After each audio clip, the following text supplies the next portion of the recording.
This is your ultimate stop for everything sports. The Golden State Media Concepts Sports Podcast. Should I say more? From the NFL, MLB, the NBA to MMA, it's all in here. The Golden State Media Concepts Sports Podcast. Listen now.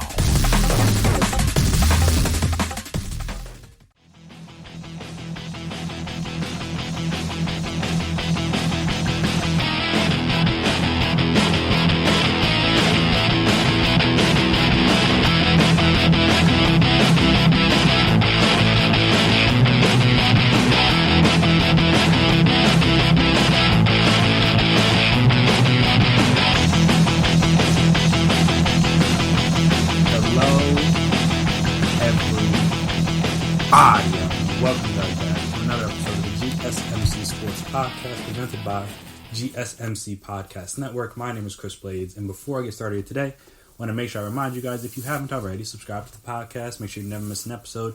Make sure you're always on top when we drop our latest stuff. Also, if you could please as well, give us a 5-star rating, write us a nice review. Very appreciated, very helpful. I'll see what you guys like, because just like the ways we can improve, all that fun stuff. And also, if you're on social media, we're on social media, so you can find us there: Twitter, Instagram, Facebook. We can talk, we can chat, we can debate, we can discuss. And for the time being, I feel like we'll probably be discussing every week how bad the NFC East is. Now, I will say that there was only one team on Sunday to get that dub, and that team also happens to now be in first place in the division. And that's none other than the Philadelphia Eagles. My Philadelphia Eagles. Now, again, not going to go into it too deep because, again, still not good. The whole division is sorry. They have 2 wins outside the division so far this year. One was by the Cowboys, who, again, if the Falcons just don't blow a big lead and a slash/or fall on an onside kick, they're 0-4. And then you have tonight with the Philadelphia Eagles, because obviously Washington has the other win, and they beat the Eagles week 1. So obviously somebody was going to have to win that game. So, yeah, they got the dub. And while I got on here last week and talked a lot about Doug deciding to punt for the tie last week.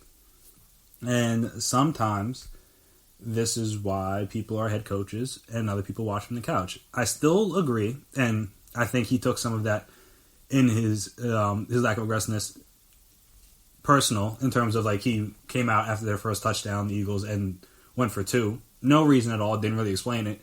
But it worked out, because had he not gone for 2, then they would have only had 24 points, and then the Niners would have kicked the extra point, and it would have been 24-21 instead of it being 25-20 after Niners went for 2. That was unfortunately dropped by George Kittle. And then instead of playing for a touchdown there at the end, they're playing for a field goal. Now, again, still have no idea why he went for it. Maybe he'll explain it sometimes this week. Maybe he won't. Doesn't really matter at the end of the day. But his aggressiveness, won them the game. As opposed to last week, his lack of aggressiveness led to a tie. Now, again, a tie statistically is better than a loss. It feels worse than a loss. Because, again, you want to know. Now, that's the thing about professional sports, in my opinion. Like, you don't need to have ties. Like, you want to know if you won or lost at the end of the day. You don't want to know, like, oh, like, hey, like, we didn't lose, but, like, we also didn't. Like, that's not fun when you get to professional level, at least for me. But, again, not everybody feels a little bit different. But, again, that tie could play big in a division that clearly is terrible. Because, again, that's just one less loss we have on your record, because they could be 1-3. And then they wouldn't be in first place in the division. I don't know if they'd be in second or third place, because obviously they'd be behind Washington clearly because they lost to them. But because of that tie, they're 1-2-1 instead of 1-3, or potentially being 1-3, because obviously we don't know what would have happened with the Bengals. And now they're at the top of their division, which again is nasty. 1-2-1 being the leader of the division for a month into the season is kind of disgusting. But the Eagles got the win that they needed when they needed it. This was obviously a weird game. Wasn't great. Wasn't like terrible. It had enough interesting things happen to where like you kept your attention more or less. Obviously, it was going up against the finals, so I imagine most people are flipping back and forth between those two, especially since Game 3 was pivotal, and we'll talk about that later on in the podcast. But they got that when they needed. It was probably good fortune they played the Niners when they did, because if there was a team as beat up as the Eagles, it was the Niners, though obviously the Niners looked good last week against the Giants, who were in striking distance of beating the Rams, which is, again, every game is different. That's why it's so weird. But, again, the Eagles did what they had to do. Once did what he had to do. He didn't look terrible today. Obviously didn't throw for like 500 yards or anything like that, though Dak did that when he lost, which, again, we'll get to in a second. But, again, 18 of 28, 193 yards, 1 touchdown, 1 interception, though, in his defense. Like, he was trying to make a play, and he got tipped, but still, I don't really know what he was going for there. And then he also ran one in for a touchdown, which was nice to see, because the first couple weeks he looked a little slow, though he did have a groin injury, I think, in training camp, so maybe he's working his way through that. But the last 2 weeks he's looked a lot more nimble, a lot quicker, a lot more agile, more so like his old self. Now, again, obviously he's not Lamar Jackson, he's not Mahomes, he's not Russell Wilson, any of those guys. Not even like Josh Allen. But he's a guy that can get out of the pocket, can extend plays, can break sacks, things like that, and can use his legs when they need him to. He did it a lot, especially in college, but obviously since the knee injury, he's been a little bit more hesitant, and now he's getting back to doing that, which is nice to see because it adds an element to the offense. Like I said, you have to account for the quarterback on rollouts or read option plays or different things like that. It just gives you another thing to account for. And obviously we saw on the first touchdown run that he had, like they didn't even, the defensive end didn't even consider him keeping the ball, like one bit. And that's why he went right for, I think it was Boston Scott was in the game at the time, don't know 100% because they rotate their running backs a lot. And then obviously all you have to do is make one guy miss in open field, which is easier said than done. But when you have like about 5-yard head start on him and you have all that open grass, it's easier to do.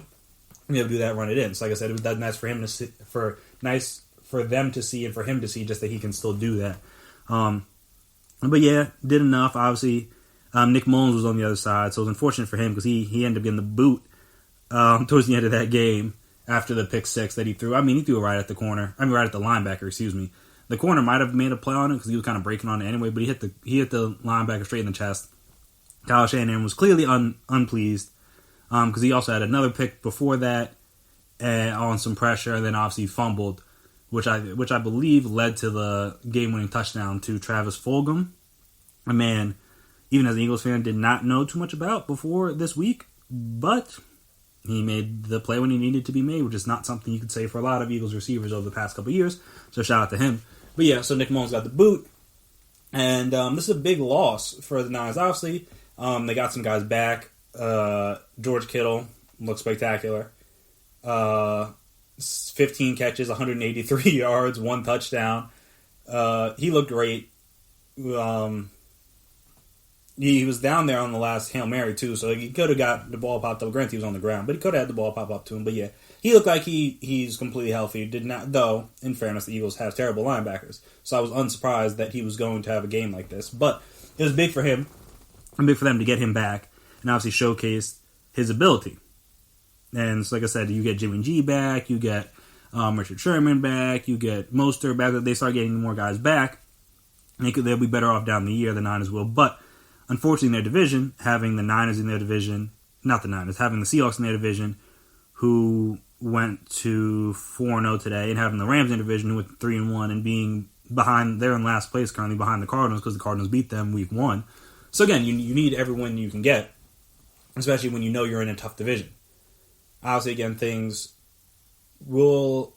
I mean, actually, I don't want to say they get easier. They're about the same because you play the Dolphins next week. All right, you should beat them, in theory. But then you play the Rams, Patriots, Seahawks, Packers, Saints, and Rams again. And Bills. The next, 7 games?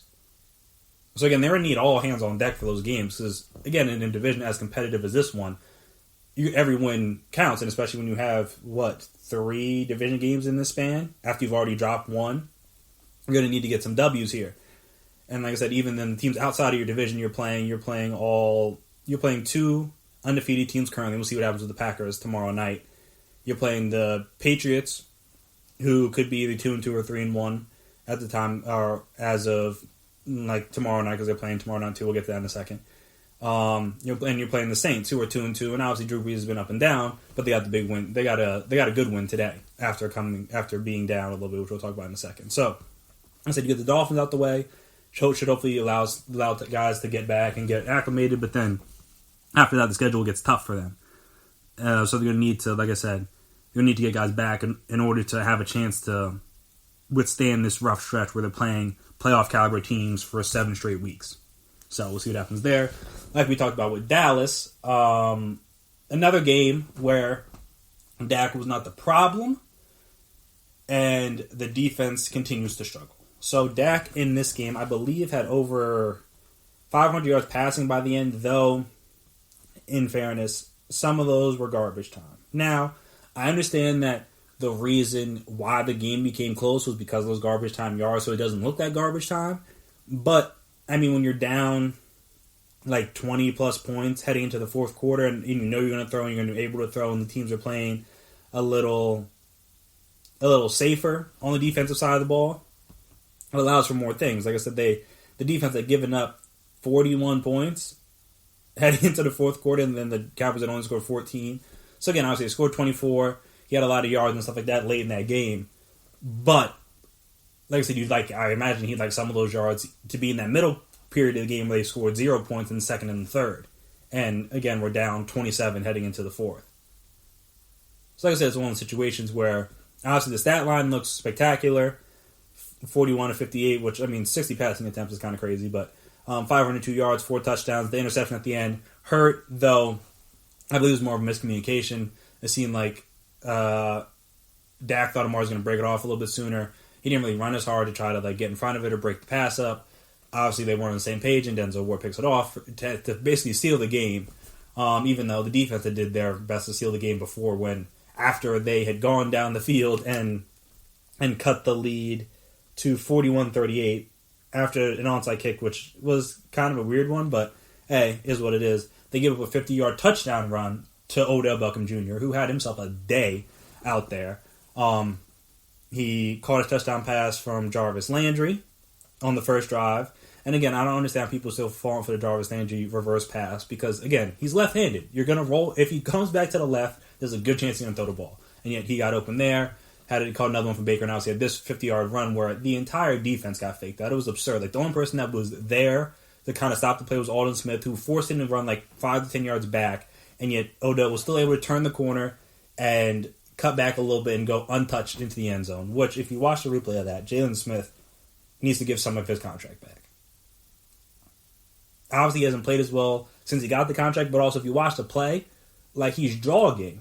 And then you see Odell cut back, and he starts to try to sprint again, but Odell's faster than him, so he didn't touch him.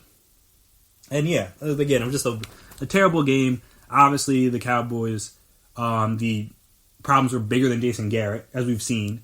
Jason Garrett is now with the Giants. Granted, they're struggling. Their offense isn't that good, but the Cowboys also aren't that much better. The offense is still good, which it was last year under Kellen Moore. The defense still stinks, which it's honestly worse than it was last year, though. Part of that's because you let Byron Jones walk for whatever reason. I don't know. Also, Van Der Esch is hurt again. Sean Lee's hurt again. So that hurts them as well. But like I said, that back four, that secondary, even the back seven, because the linebackers haven't played that well this year. It's just bad. People just running wide open. They have, I think, 300 yards on the ground today, most ever. Nick Chubb got hurt, and he still gave up 300 yards on the ground. So that tells you everything you need to know about how bad they were today. Every of the people that had at least, no, scratch that. But yeah, they averaged about almost 8 yards a carry, 40 attempts, 307 yards, 3 touchdowns on the ground. Like I said, you can't win games like that. Even if your offense puts up 600, 700 yards of total offense. Oh, 566 yards of total offense. You're not going to win games like that. Though, in fairness, I still have a little turnover problem because Dak obviously had the one interception. He also had a fumble forced by Myles Garrett, and then Zeke fumbled again. So the issue is that they continue to lose the turnover battle, which, much like the Eagles, they had been doing, but then obviously they won the turnover battle today at 3-2. They won it 3-1. As opposed to the Cowboys, I think lost it 3-0, if I remember correctly. Yeah, they had 3 turnovers to the Browns 0. Like, they can't force turnovers, which, again, is the mark of a bad defense. And they're losing games because of it. Like I said, you're giving other teams easy opportunities, more opportunities to score. And like I said, it just hurts them. So, Cowboys got to figure something out. Luckily, they may have a get-right game next week against the Giants, who also stink. Then they play the Cardinals, who aren't that good. And then play Washington, followed by the Eagles. So, they have this stretch here to maybe come out of it 5-3, potentially. Obviously, we'll see what happens. But they have a stretch here to potentially come out 5-3, and obviously everybody's looking at them a lot differently than they are now at 1-3. But in fairness, none of these teams that they're playing the next 4 games are that great. Maybe the Cardinals are probably the best team, and they're even 2-2. So, like I said, their schedule is not that hard. Like of the games they have left against good teams, is probably just the Ravens, the Niners, depending on how injured they still are at that time, and the Steelers. At this point, especially with that offensive line, the way it is, Leo Collins out for the year with the hip. The backup, not really that great. And Myles Garrett had a good day on him, so that's going to be a problem. And like I said, the schedule is not that tough, so the Cowboys should be able to get it together, you would think, if they're going to be who people thought they were. But again, the defense, I don't know how it gets better. Unless, like I said, I don't know if Earl Thompson's the answer or whoever, what safety is out there, is the answer. But something needs to change, because like I said, right now the defense is bad. And I don't know, maybe getting Van Der Esch back, getting Sean Lee back will help, at least against the run. But still, in the passing game, the corners and safeties are still letting guys get open. Don't really know what guys they're going to bring back or add that are going to change that. Like I said, had the chance to get Jamal Adams, didn't go for that. Maybe had the chance to draft somebody in the first round, decided to go CeeDee Lamb, who looked good today. But, again, not helping their defense, which was going to be, like their offense was going to be good with or without CeeDee Lamb. Once they found a wide receiver 3, obviously they have 3 great wide receivers, but at the same time, that's not really what the team needed. They needed probably a little bit more depth on the offensive line, which again, they drafted the 1 center, but probably need some backups because obviously Tyrone Smith is getting older, and he had dealt with injuries, and then you needed some help in the secondary because again, you're playing a lot of younger guys or inexperienced guys in that back 4, and they're looking like young guys or inexperienced guys out there, so. That's a problem. That's an issue. Got to fix that.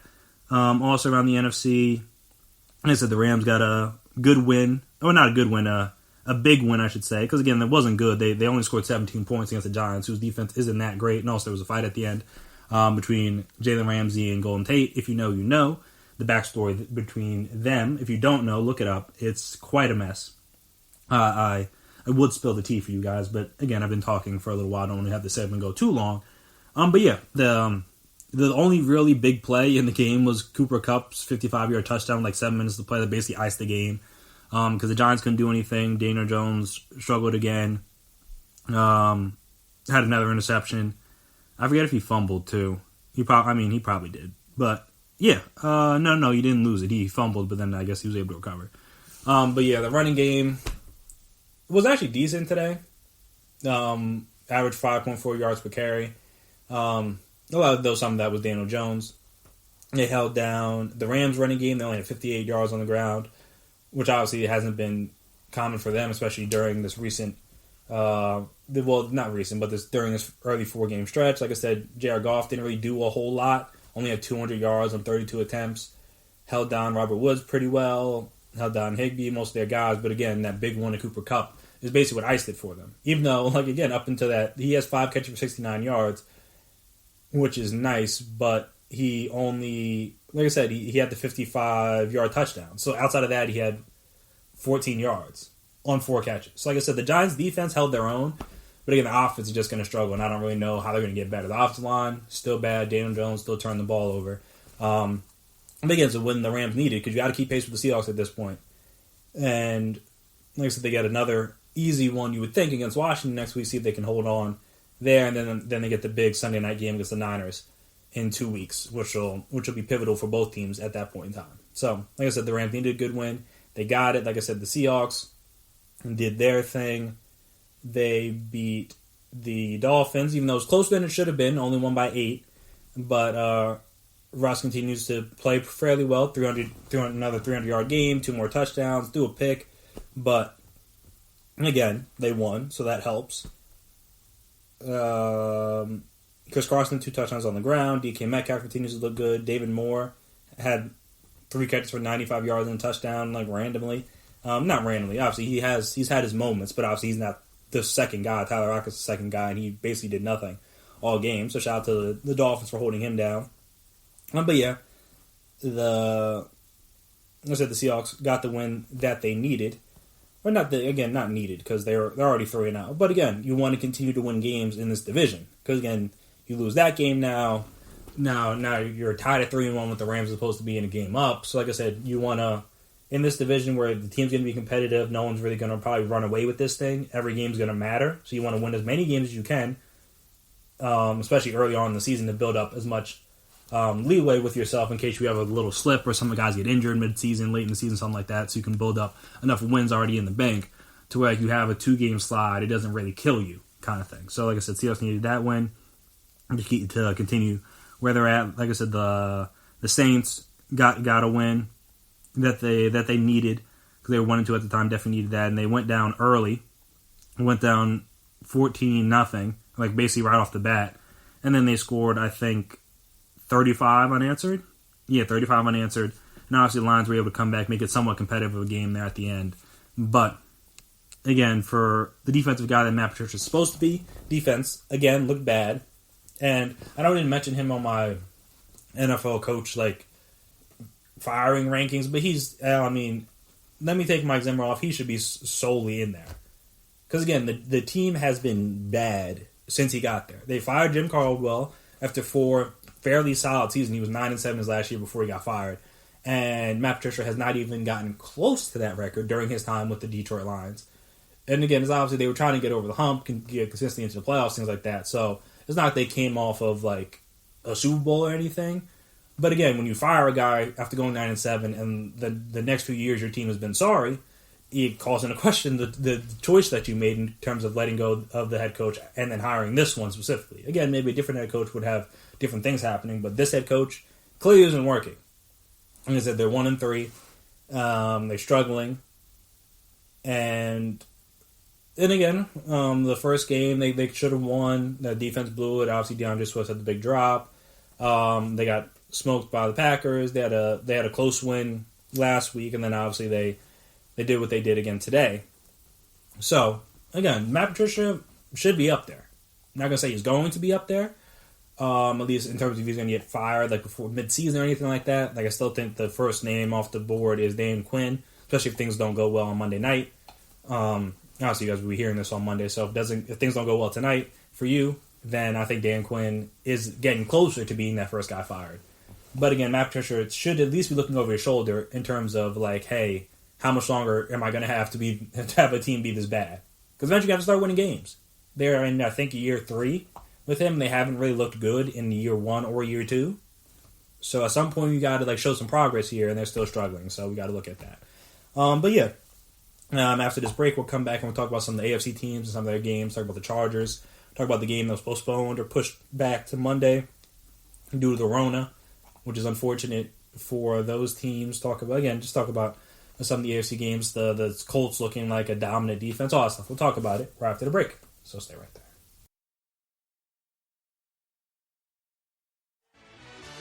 Are you looking for the very best NFL and college football podcast? Then check out the GSMC Football Podcast. Get the latest football news both on and off the field. From the NFL Draft to trades to the rumor mill to the NFL Combines, they got you covered. That's GSMCpodcast.com/football-podcast. Get updates on college rivalries, game day insights, and much, much more. It's football talk the way you want it. This show eats, sleeps, and breathes football. Don't forget to like them on Facebook and follow them on Twitter. Visit GSMCpodcast.com for more info.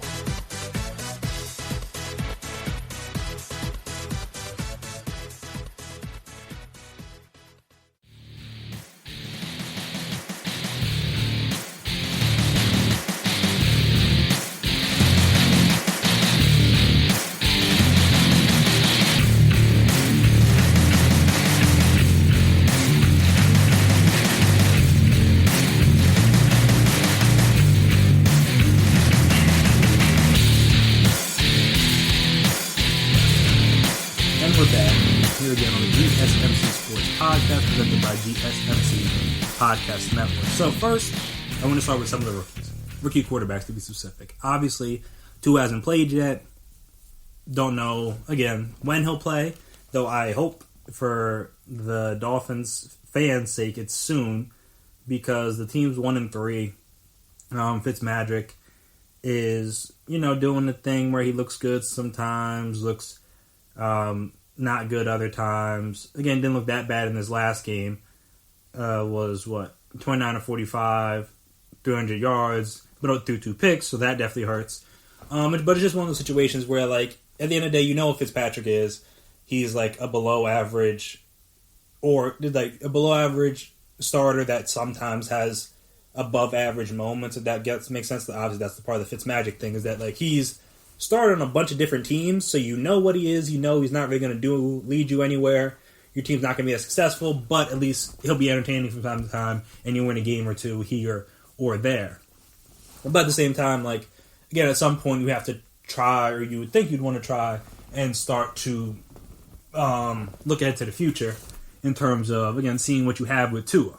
So I don't know when he'll play, but I imagine if they keep losing games, he'll get on the field sooner rather than later. Again, there's no reason for Fitzmagic to play the whole season. Maybe he'll get to play week 7. Week 7, yeah, because that's when we play the Chargers. So that'd be kind of cool. First round picks there. But speaking of the Chargers and Justin Herbert, again, had themselves another good day that unfortunately they lost. Granted, when Tom Brady throws for 5 touchdowns and a little under 400 yards, you're probably going to lose most of those days. But still, Justin Herbert played well, 20 of 25, 290 yards, 3 touchdowns.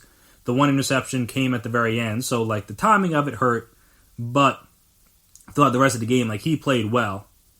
It's just like I said, it's just unfortunate when the interception came, and obviously they weren't able to get the ball back after that, so that was unfortunate as well for the Chargers. But again, your rookie quarterback through, I think, because when was the first game he played? He played for the first time after the punch against the Chiefs. So again, you haven't won any of his starts, which hurts, but you've been in every game, which again is something that you will hope for with a young quarterback. Because again, as they play more, they'll become better in those late game situations, and you'll have a better chance of winning those games again as you grow as a team. Because obviously they have a lot of vets and things like that on the team, but at the end of the day, very quarterbacks and young players in the league, in every league, have to learn how to win first. And some of those like struggles or those close losses you have in year 1, maybe even year 2, turn into comeback victories in year 3, year 4, and so on. So like I said, they're going through some growing pains with having a rookie quarterback, but at the very least, they're not losing because of the rookie quarterback, which is what you want to see. The last thing you want to see is your rookie quarterback look like he doesn't belong in the league. And so far, Justin Herbert looks like he belongs, at the very least. Like, he has the talent, he's made some good throws, made some great throws, honestly. That deep throw to, what was the guy's name? Like, Guyton? I hope I didn't pronounce that wrong. No, yeah, Guyton, the 72-yarder, where he was under pressure right at the end of the third quarter. Like, that was a great throw. Like I said, he's had other great throws over the last 3 games. So again, this is what you'd like to see. But at the end of the day, sometimes when Tom's on, he's on, and there's not really much you can do about it. And like I said, their defense struggled. Like, you're not going to win too many games giving up 38 points. Though obviously, they did have a chance. But Mike Evans had himself a day, 122 yards, 1 touchdown. Ronald Jones had 100 yards on the ground. They had Scotty Miller get off for 83 and a touchdown. O.J. Howard had 50 yards and a touchdown. With a couple catches, though I think he hurt his Achilles, so that's kind of unfortunate. See what happens there. Don't know when that happened during the game. But, again, I believe they think he could be out for the season, so that would hurt them. Though the one catch that Gronk did have today was a big one. There, it almost could have been picked, but he was able to pluck it away from the defensive back. And I think that came on their last field goal drive, if I'm not mistaken. Yeah, it was on their field goal drive that, again, descended lead to 7, which was, again, big at the time because it made it so that a touchdown couldn't beat you. That you need to get a touchdown 2-point conversion if you wanted to beat them, which, again, they probably weren't going to go for. But, regardless, Justin Herbert looked good. It's unfortunate they lost, but obviously against the Chiefs, still have to play, but the rest of their division didn't look that great today either.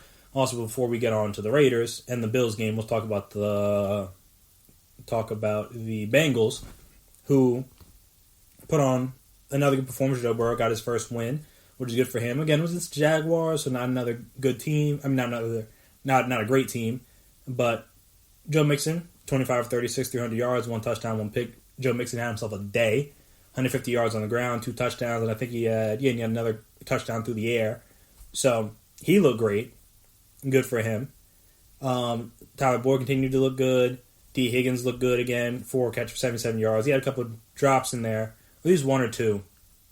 Well, one I definitely remember, and then another one, kind of in fantasy, so I had to keep track of this game. And another one where they threw it up in the end zone, he just couldn't get his feet down. He didn't come down with the ball anyway. But again, he's looked relatively good the last couple of games for a rookie, so that's good to see. Like I said, another Joe Burrow, another quarterback that looks like he belongs, which is, again, good for him because, like I said, at the end of the day, you want your young guys to look like they belong. You don't want them to look overmatched. Don't want them to look out of place in the league. And Joe Burrow, Duffy hasn't done that so far this year. So shout out to them and shout out to him for getting his first win in the league. A good one. And again, we'll see how they build off of that. Obviously, again, no one expects them to do a whole lot this year, and they play the Ravens next week, so probably not going to go that well. But against a team that blitzes a lot, and obviously Joe Burrow was good against the blitz, and LSU's been relatively good, I think. I don't know the exact numbers, but I don't think he hasn't folded under pressure. Let me just at least put it that way. Like, he's not afraid to stand there, take a hit, not afraid to stand there and throw the ball under pressure. Like, that's not going to phase him. Now, again, that doesn't mean he's not going to throw an interception. That doesn't mean he's not going to turn the ball over. But again, at the end of the day, he doesn't seem like rattled by the pressure, which is, again, a good thing that you want to see out of a rookie quarterback. So, like I said, we'll see what kind of happens from there. But again, at least you got that first win off your back, which is a nice. Bills-Raiders was a very interesting game to follow in that late window because, again, the Bills are 3-0. The Raiders were 2-1. Seeing if the Raiders can continue to keep pace or try to keep pace with the Chiefs in their own division because obviously it's going to be tough. And the Bills continue to show that they're, at least for now, the real deal. Like I said, we'll see what happens. I think they play the Patriots week 6. Oh, they play the Titans next week, so that's another big one. No, okay, they play the Patriots week 8. They play Chiefs week 6. So again, their next 3 games against potentially the Titans will be undefeated because they got the whole COVID situation, which apparently they're looking into if they didn't follow the proper protocols. So I think they have 16 guys or whatever throughout the team, whether players or personnel, that are tested positive now. So again, when you have an outbreak like that, you want to make sure that people weren't going out to a party or going out to a restaurant or didn't go to a friend's house, something like that too, because again, obviously it's a lot of people being exposed. Not everyone, but it's a lot of people being exposed. You kind of want to look to see what the link is there. So again, they're be coming off a bye. See what guys will be able to play there, because I know obviously they lost a few guys to the COVID list. So see what happens there. But again, they got them who'll be undefeated. You got Chiefs who could be undefeated at the time of their game. You got the easy one against the Jets, and they play the Patriots the first week in November. So again, if you want to beat the Patriots, you want to win the division, you got to go. Oh, you want to? I can take that back. You want to go win the division, you got to beat the Patriots. And like I said, that'd be their first time and their first test to beat the Patriots at least this season. They played them close last season, but weren't able to get the win either time, if I remember correctly. So again, you want to show people hey, we're legit, we're real, we're the team to beat in the AFC East. And like I said, these next 3 of their next 4 will be big in showing that. Obviously, again, they got off to a 4-0 start, but they beat the Jets and Dolphins.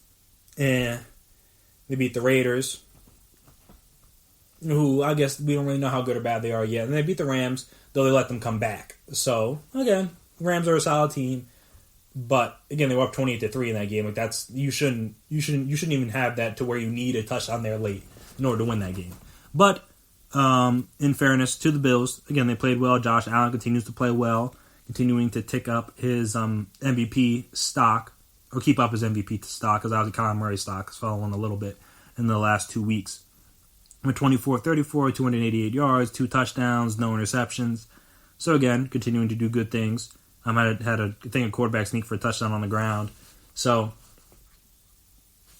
again, he's playing well. There's not really much bad to say about Josh Allen right now. Obviously, I have my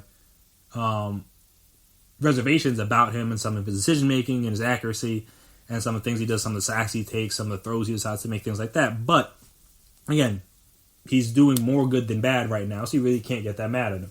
And, again, if that's going to continue, then the Bills will be a legitimate playoff contender and a legitimate. I guess legitimate in terms of like they could maybe beat the Chiefs. Like we'll see. And obviously they play in the regular season, so that'd be a good test for them to see kind of where they're at. Because as we saw with the Ravens, they're not there. At least on the Chiefs level. They're still a very good team, but they're just not on the Chiefs level. We'll see where the Bills are at when they play. But their defense looked good. They held down Josh Jacobs, which isn't necessarily the easiest thing to do. Derek Carr had a good day, but again, the throws he needed to make there at the end, he wasn't able to. They got, I think they got a couple. They forced 2 fumbles, which were big. Again, the turnovers. I know Josh Norman forced the one on Darren Waller, I remember, which was kind of big because the Raiders were driving at the time. Got a couple sacks on Derek Carr. So again, defense looks solid. Offense continues to play well. Stephon Diggs has paid dividends for them. 6 catches, 115 yards. I believe he's in like the top 5 receiving yards in the league. So again, gave up a lot for him, but when you're getting this kind of production, you can live with that, I would believe. Because again, I think they gave up like a couple, like 4 or 5 picks. I think at least 1, if not 2 first rounders. But again, when you have a guy that's top 5 in the league in receiving yards, and has obviously added I don't want to say massively needed because their receivers weren't that bad last year, but as a true number 1 to their offense, hey, you can't be too mad at that. So, it's good for them. And like I said, the Colts, their defense continues to look good. I believe they're like first in like points per game. Their pass defense is like one of the tops in the league. Their third down defense is great. Completely stifled the Bears, who, again, they were 3-0 coming into the game, but 2 of their wins they needed massive comebacks. Obviously last week against the Falcons and then also against the Lions. So it's arguable how good they actually are, but it was clear that offense was flustered all game. Only had 11 points. Nick Foles really could not get into a rhythm at all. 26 to 42 to 49, a touchdown, an interception. And like I said, their offense just did what they needed to do for the Colts. Like Phillip Rivers didn't turn the ball over. Didn't turn the ball over. 1 touchdown, 190 yards, nothing too crazy. They ran for like 100 yards on the ground as a team on 38 attempts, so not that great. But again, when you give up 11 points, it doesn't really matter. I believe. Let me see how many field goals did they kick? Because that's what I want to know. They kicked 4 field goals. Like I said, the Bears defense was doing a good job of not letting them score once they got into the red zone, but at the same time they kept letting them get into the red zone. So again, it's a little both in that scenario where, again, it's obviously better to give up 3 than it is to give up 7, but at the same time you prefer to give up nothing. So going to need to work on that. But like I said, the Bears with Nick Foles, if you're a Bears fan not used to the Nick Foles experience, these are going to be some of the games you have. Again, the Colts apparently have a very good defense, though the teams they played, it's kind of hard to tell for sure because they haven't really played like the greatest team. They played the Jaguars, and Minshew lit them up, but then they played the Vikings, who have been up and down. Obviously, won today against the Texans, who we'll talk about in a second. Played the Jets, who are terrible. And then played the Bears.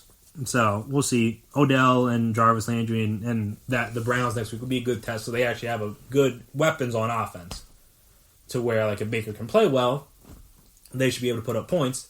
But like it's not like Baker is not prone to turn the ball over from time to time. So again, that'll be a good test for them. Play the Ravens in a couple weeks, play the Titans in a couple weeks, play the Packers. So again, you're going to face better offenses coming up. So we'll see if the defense is for real. But as of right now, it's playing very well, so you can't really be that mad at them. I said back to Nick Foles. This is a Nick Foles experience. Like he's going to look great, he's going to look bad. He's kind of, sort of, not really, but kind of like Fitzmagic with like a ring. Like he does enough good stuff where you're like maybe he could be a starter long term. And then, like, he does enough bad stuff where you're like, yeah, I understand why a team hasn't committed to him yet fully in his entire career. Because then he does some great things, does some bad things, has those great moments, like I said, at the end of the game last week, where he's leading the comeback, and also today. And again, obviously, timing, different things hurt them. But, again, it's going to be hard to get a lot of that timing down during the season. Like, again, that's what the offseason is. And that's a part of the reason why I think Mitch won the starting job at least in the beginning is because he's at least worked with these guys before where Nick Foles thrown to them for the first time once they got to training camp. So obviously I don't think they'll end up going back to Mitch. Like he's not going to be that bad. Like you know what Mitch is. It's not really Like I wouldn't do that. Like Nick Foles is better than Mitch when they're both playing at their best. But again, Nick Foles is not going to give you like good to great starter quality quarterback play all the time. That's just not who he is. So again, don't expect that. And Bears fans will be happy though. Again, they don't really need to do a whole lot. The defense is still solid enough to where if they just get like 20 points a game, 20, 24, somewhere around there, like they should win most of their games, in my opinion at least.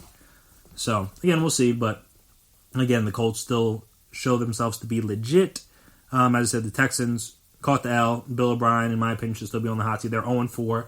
They don't have a first, second round pick this year.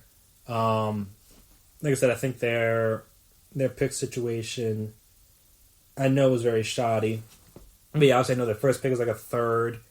And then they have a third, a fourth, another fourth from the Cardinals, a fifth, 2 sixths, one from Miami, and then a seventh. Like I said, their team needs help. Like it's not like they're like this great roster that's like, injured and different things. Like no, like the team's relatively healthy compared to a lot of other teams, and they're just not that good right now. They need a true number one receiver because they had DeAndre that hit a lot of their flaws. Probably could use some help in the secondary. Like they have things that they could work on. And like I said, they don't have a first or second round pick to kind of make those things better. Plus, they just gave Deshaun Watson big money, gave Laramie Tunsil big money. So it's not, and they didn't pay Jadeveon Clowney. So again, it's not like they have a whole lot of money to throw around in free agency. At least I don't know 100%, but it just would seem like they don't. Again, obviously, once we get to free agency and things like that next year, then we can worry about that stuff in terms of like what their salary cap and everything looks like. And again, especially even after we know what the salary cap is, but Texans did not look spectacular. Lost to the Vikings, who were also 0-3, so some teams got to come up with a win. But Dalvin Cook had 130 yards, 2 touchdowns on the ground.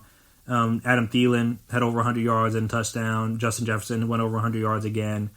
So, like I'm saying, Kirk Cousins didn't look great, but didn't look terrible. 260, 16-22, 1 touchdown. Back to the Texans, they just struggled offensively because obviously Will Fuller looked good, but they don't. That Will Fuller is not DeAndre Hopkins, and like I said, then the defense didn't really do a whole lot. Got a couple sacks on Kirk, but didn't force any turnovers. Didn't have any picks. Didn't have any fumble recoveries, anything like that. I don't think. Let me just double check to make sure. Yeah, no, I definitely didn't have any picks, and it doesn't look like they've recovered any fumbles. They lost a couple fumbles, actually, so that's actually worse. No, lost 1 fumble, excuse me. The DeAndre Carter fumble. So, like I said, they need help, and Bill O'Brien, in my opinion, should be firmly on the hot seat, but, again, ownership seems like him. He has a lot of power, a lot of authority in that front office, which, to each their own, but, again, the team doesn't look that good, and they're going to need to get some things fixed. And I don't know how they're going to fix them without first and second round picks, especially when you're paying guys big money, so you need good players on cheap deals. So they could be in trouble, at least not even just this year, but for the foreseeable future, especially at 0-4. I believe they said, I think Scott Van Pelt on Sports saying that one team ever has made it to the playoffs after being 0-4.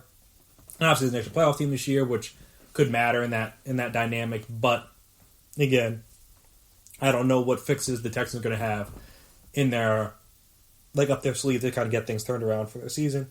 But again, I don't imagine they're going to go win this. So we'll see what happens there. Now, obviously, the big game in the NFC that people were looking forward to, Chiefs. Patriots is moved to Monday. The Cam got the Kona. I meant to say the Rona, and then I said the COVID, and at the same time, so that's how you get Kona.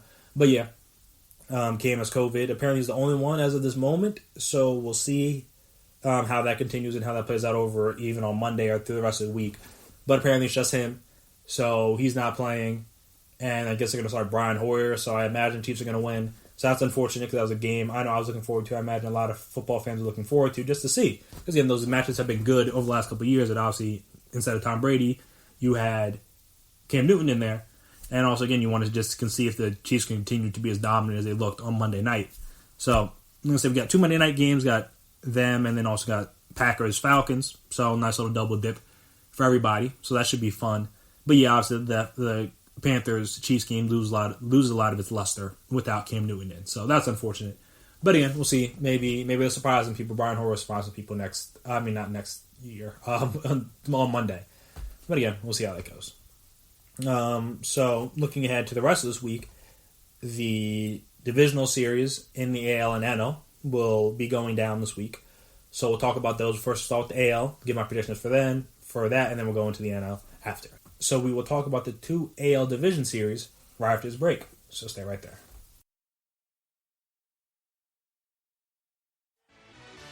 Check out the show that's built on the MMA. From the UFC to extreme cage fighting, they got the fights covered. Check out the GSMC MMA podcast. Get the latest news on past or upcoming fights. Join us as we talk to and about some of the biggest names in the MMA, past, present, and future. When it's the fight game, there's just one show to check out. GSMCpodcast.com/MMA-podcast. Don't forget to like them on Facebook and follow them on Twitter. Visit GSMCpodcast.com for more info.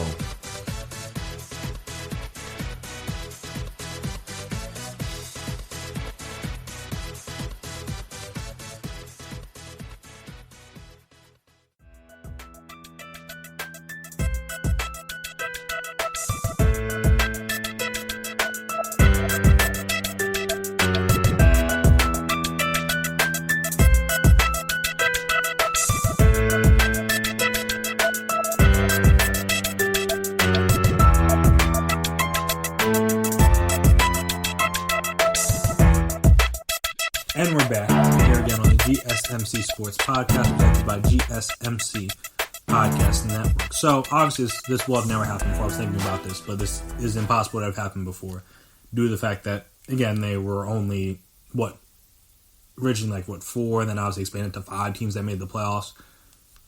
So, there's no way for this to happen. But every matchup in this divisional round is a legitimate divisional matchup. So, I thought that was kind of funny. That's because, again, in theory, these are teams that should be more familiar with each other. Obviously, they play each other.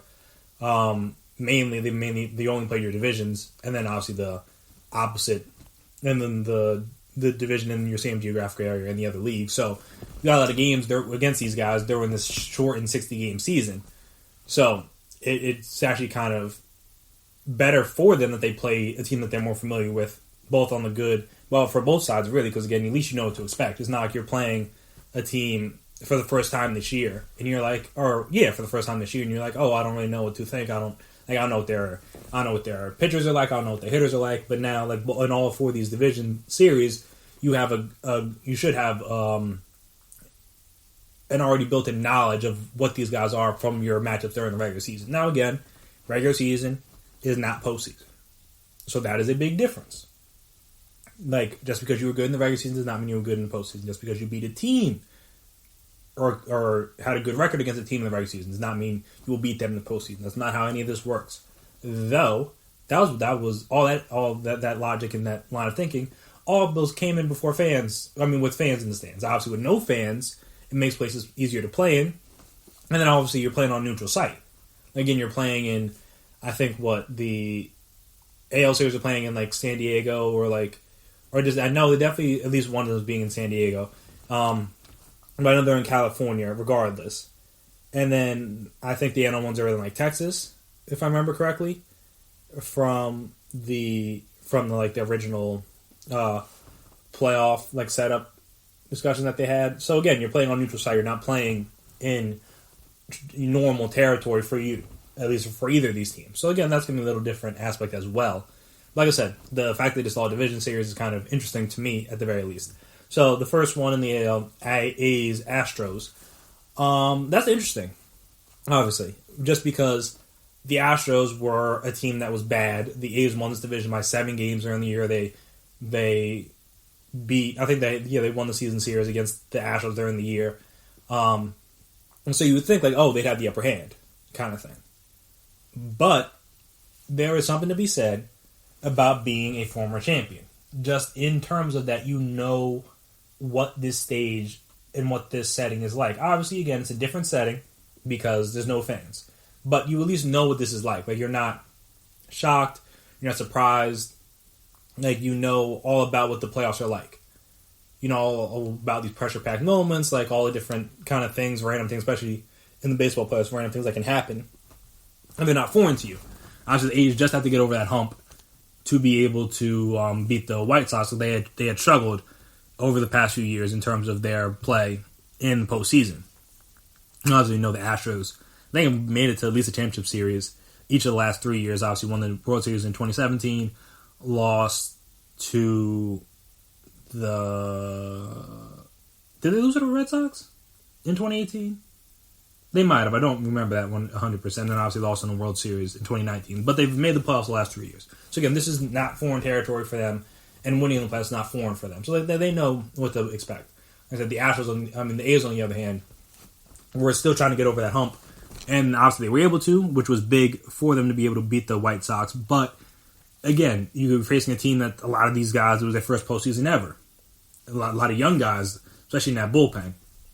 And in the lineup also. So again, this is a much more veteran, a much more experienced team. Not the best Astros team, as evidenced by the record, but a much more experienced team than you face in the last round. I think that's going to matter at least somewhat. And also with them, I guess the biggest thing in the series would be how good is the A's starting pitching going to be? Because as we know and as we saw in the last round against the White Sox, their bullpen is very good. If they can get solid starting pitching, they'll be fine. I think, at least in my personal opinion. None of their starters really went all that long. In game 3, starting pitching fires, he only went an inning in 2/3. But most of their guys after him, well, Pettit didn't really do that good, but most of the guys after him, Montez, Wendelken, Trevino, Dykman, Soria, Hendricks obviously had a rough game too, but he was able to come down, strike out the side in game. Well, gave up a hit, but also struck out the 3 batters in the 9th in game 3. So like I said, their bullpen, and even during the year, Hendricks was easily their best reliever. Had a 1.78 ERA, 14 saves. So again, their bullpen's been great. So if they can get good enough starting pitching, that's going to be big, because then at least they can turn it to their bullpen. And again, they got different guys for different matchups, for different scenarios, different things like that. And that could be important for them, because again, at least you know that you should be able to trust those guys. Like I said, their starting pitchers didn't really do a whole lot in the first round, which is an issue and will be an issue going forward. Like I said, Fires went an inning in 2/3 in game 3. Luzardo went 3 1/3 in game 1. I think the best starting pitching performance they got was from Bassett in game 2, and he went 7 innings. Again, Hendricks, they brought Hendricks in. Questionable decision, but it ended up working out in game 2. But obviously he didn't give 4 hits, 2 earned runs, had a walk. And so he wasn't great, Hendricks wasn't, but again, they got the W. So like I said, if Bassett, I think is a game 1 starter, if he can give them another solid outing, if Fires or Minaya or Luzardo or whoever they have pitch for them, if they're starting pitching to do the job against these Astro hitters, and then they can turn it over to the bullpen, then that's going to be big. Now, another big thing is they're going to need to work some walks and get guys on base and get more time hits, because again, their lineup isn't great. They didn't have a lot of they didn't have any guys hit exceptional in the wild card round, but they just got enough time to hits to where hey, look, that's at the end of the day, that's really all you need. Again, Tim Anderson was great, had a 6.43 average in the wild card round, but what did it matter? Because most of his hits came with nobody on base or things like that. So like I said, most of their hitting wasn't really that spectacular, but again, they got time hits. Chad Pender had a big pitch hit. Sean Murphy had a big home run. So like I said, when you get your hits in the right spots, that's what matters more than how many hits you get. Because like I said, you want to get hits with runners on base, you want to get hits with 2 strikes, 2 outs, things like that. So you need to make sure you can do that. And again, we'll see, because it's not like the Astros have some lights out pitching staff that like they used to. That's the difference about this Astros team, is that they don't have Garrett Cole, they don't have Justin Verlander, obviously still have Greinke. But again, this isn't the same Astros team that it was a couple years ago, where they were coming in and then you just knew that, hey, look, like we're getting 6-7 innings out of our starter every game. Not to say that it can't happen, not to say that it won't happen, but like I said, that's just not who they've been so far.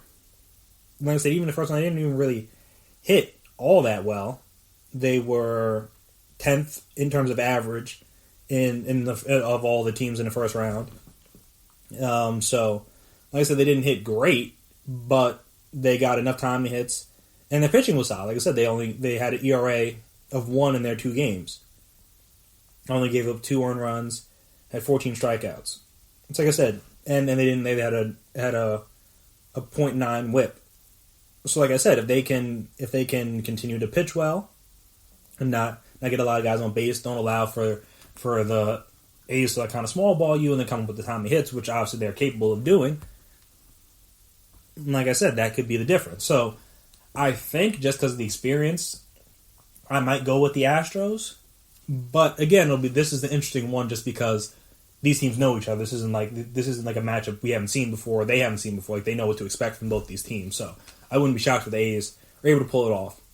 And like I said, I just think something about and like their desire to prove people wrong in terms of like why, like all the hate they're getting, which is warranted, but like some of the whatever motivation they get from all the naysayers and all the negative publicity and stuff that they've gotten over the last how many ever months due to the cheating scandal, or they want to put some of that energy out in the playoffs. And again, they don't have the fans booing and heckling them, which obviously helps. So, like I said, I think I'm going to go Astros, but I picked against the A's for the last round, so we'll see if they prove me wrong again.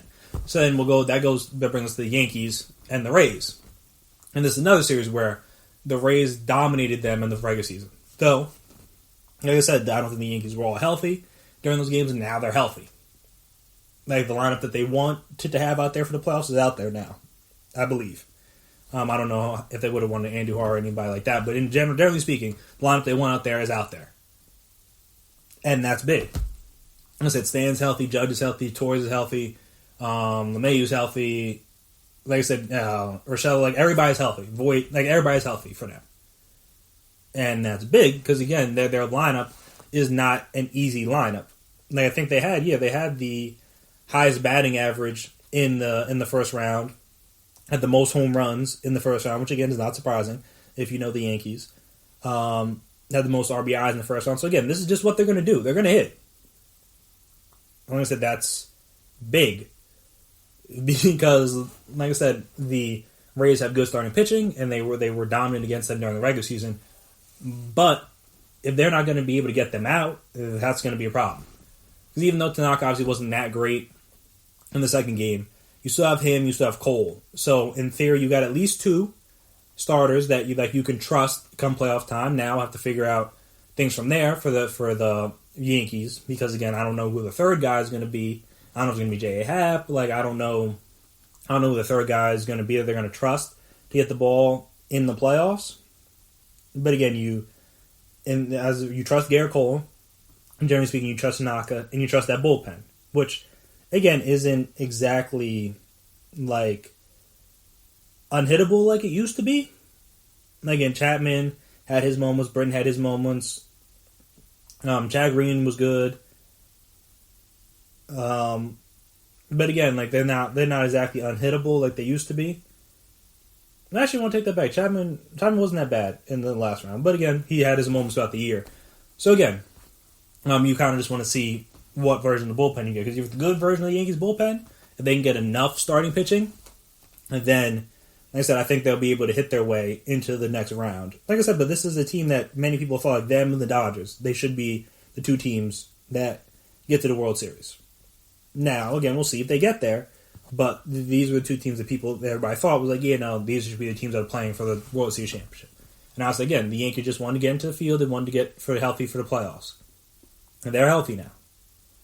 So now you gotta do your thing. You're gonna need LeMahieu continue to hit, get the time. It's gonna need Aaron Judge to wake up. Obviously, the big home run, but didn't really do too much after that. You're gonna need him to wake up. You're gonna need Rochelle to keep doing his thing. You're gonna need Voit to keep hitting well. Gleyber Torres hit over 700 in the last series. So, like I said, you're gonna need these guys to continue to play well. And the good thing about them is that most of these guys, I believe, except for because I think Rochelle was just with them last year, and if I remember correctly, they didn't make the playoffs last year. I could be wrong about that, but I didn't think they did. Or they did. Obviously, they didn't make it that far. And I said most of these guys like Torres, LeMahieu, Judge, Stanton, like Sanchez, have they all been Gardner, Voit? Have they all been great in the playoffs? Not necessarily, but they have playoff experience. So this isn't like the White Sox. This isn't like the Padres, where these are new guys getting in for the first time, and they're just like kind of happy to be there. Like, no, these guys have been there. They've struggled, but they've been there. You're waiting to get back to the World Series for the first time, and I think since 2009, which is a long time for the Yankees, at least. Like, again, 11 years for other teams, maybe it's not as big of a deal. But for the Yankees, they're the team. They have 26 rings. Like, they're a team that's used to winning championships, and they haven't even played for a championship in years. So, like I said, you'd hope the team to get them there, and I think if they can get good enough starting pitching from, I'm assuming Happ will be the third starter. I'm pretty sure he's healthy. Obviously, he didn't pitch in this series, but I'm pretty sure he's healthy. I could be wrong about that, so please correct me if I am wrong. But you're gonna have to hope for better from Tanaka and hope Cole can continue to be Cole, and then, like I said, and then just hope the bullpen can do its thing. Like I said, the Rays don't really have anybody that scares you necessarily on offense, but they got good starting pitching and good bullpen, so you're gonna want to kind of make sure that you're gonna do the Indians thing where or the thing you did against Cleveland, where you're gonna have to score runs. That's what you have to do to beat the Rays. You have to score runs, and that's the Yankees' MO. So, like I said, in general, I wanna trust that a little bit more than I would anything else. But like I said, if the Rays get another good series out of Margot and get another good series out of Arozarena, don't know if I pronounced that right, and continue to get good pitching, that could be an issue for the Yankees. Because again, they're not guys that aren't immune or that are immune to striking out. Obviously, a lot of guys with big swings, a lot of guys that try to hit home runs. So if they're not hitting those home runs outside of LeMahieu, then some of them aren't hitting that well. So you'll see how the pitching staff of the Rays does against them. Obviously, starting pitching was great. Their bullpen was great in the first. Somebody in the Blue Jays aren't the Yankees. No offense to the Blue Jays. Again, salute to them. They got to the playoffs. That was cool. That was good for them. Obviously, a bunch of young guys get that experience. But they're not the Yankees at the end of the day. And like I said, we'll see if that regular season success can carry over to the postseason. Guys, the Rays were 8-2 against them. Though again, how healthy the Yankees were in all those games is an interesting story. But again, you want to see if the Yankees can continue to be the dominant hitting team that they've been, or they've wanted to be all season, and they have been, and they were in the first round. So if that team shows up, I don't see the Rays beat them. But if the team that's striking out, that's going to leave guys on base, that's going to swing at bad pitches, things like that, then the Rays can make this a lot more interesting. And then also, I mean, if they get 3 good starting pitching performances, then the Rays are probably done. Even if they get 2, that might be enough, because again, their offense is good enough to score 10 runs in a blink. So, and like I said, the good thing about the 5-game series is that you're getting Cole and Tanaka. Well, you're getting at least one of them twice if it goes longer, if not both of them, depending on the rest and things like that. Though I think they're playing almost every day, so it's probably going to be hard. But you're going to get at least, imagine you're going to get at least Cole twice if you go 5. And like I said, you have faith that when you roll the ball out there for Cole in the playoffs, you're winning those starts with your lineup. So, as they just need Tanaka, Happ, whoever the bullpen, they go bullpen day. You just need someone else to pitch good, assuming Garrett Cole gives you what you think he can give you in game 1. So we'll see how that plays out. Like I said, offensively, the Rays are definitely on demand, but if their bullpen continues to pitch well and they can get the Yankees a strikeout, then the Yankees could be in trouble. But for right now, I'm gonna go with the healthy version of the Yankees, because that's where they're at right now. So Yankees, Astros, Yankees should beat them in the championship series if we get there, but we gotta get there first. So we'll see what happens. The A's would be a little bit more interesting because again, the bullpen situation. But again, also if the Yankees get past this series, if they overcome the Rays, which has been their big obstacle this regular season, I don't see how anybody beats them in the championship series. But again, crazier things have happened, so we'll see. So after this break, we'll come back and we'll talk about the NL and the teams and make my predictions and all that stuff. So we'll discuss all that right after the break. Stay right there.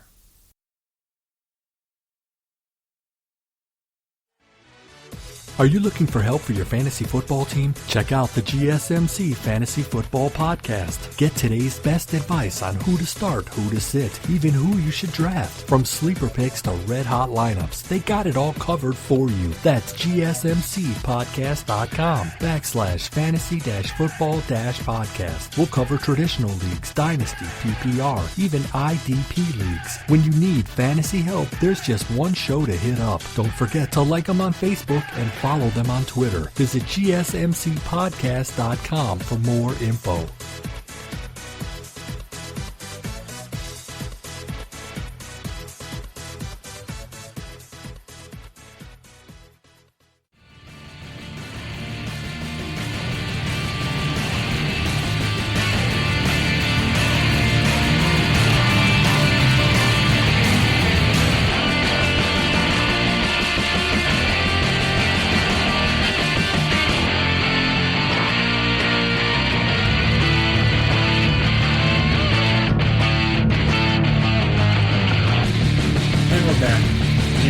GSMC Sports Podcast, presented by GSMC Podcast Network. So, real quickly before I talk about the NL matchups, I just want to say that if you didn't know, and I went to double check to confirm this, because I said I knew they were playing a lot of games in a short amount of time. I believe the schedule is 5 games in 5 days, so that makes starting pitching and the bullpens even more valuable than they already were, because again, like I said, I was talking about like if you could potentially get Garrett Cole or Tanaka more than once in the series, like probably not. Like unless they're going to pitch on short rest, which again people do in the playoffs. It's not impossible, but again, when you're playing 5 games in 5 days, it's going to be hard to ask the guy to pitch on like Garrett Cole to pitch on Monday and then have him pitch again on Friday. Not impossible, but it's going to be tough. And again, same thing with Tanaka. You can't expect him to pitch Tuesday, have 2 days off, and then pitch again. Like that's going to be too tough. So again, these teams with these bullpens are going to be very important, and also the like good bullpens, because again you're going to I take that back. Well, obviously good bullpens, but also good starting pitching, because again the less strain you can put on your bullpen, will benefit you the longer the series goes, or the longer the series go. And then if you're talking about going 4 or 5 games and playing those games in 4 or 5 straight days, that's a lot of tax on the bullpen potentially. If you're having to pitch them 3, 4, 5 innings every night. Again, obviously if you're a team like the A's, you got a bunch of different guys you can pitch. So that helps you. The same thing with the Yankees, you have a bunch of different guys you can pitch. Even with the Rays, you have a bunch of different guys you can pitch. So that's beneficial. But again, that's why I think the lineups are going to be more important, because again, after the 3rd, 4th day, you're going to be seeing the same guys every day, more or less. And again, these are division opponents, so you already know what to expect from these guys from the regular season. Again, they'll be using different spots and different scenarios, things like that.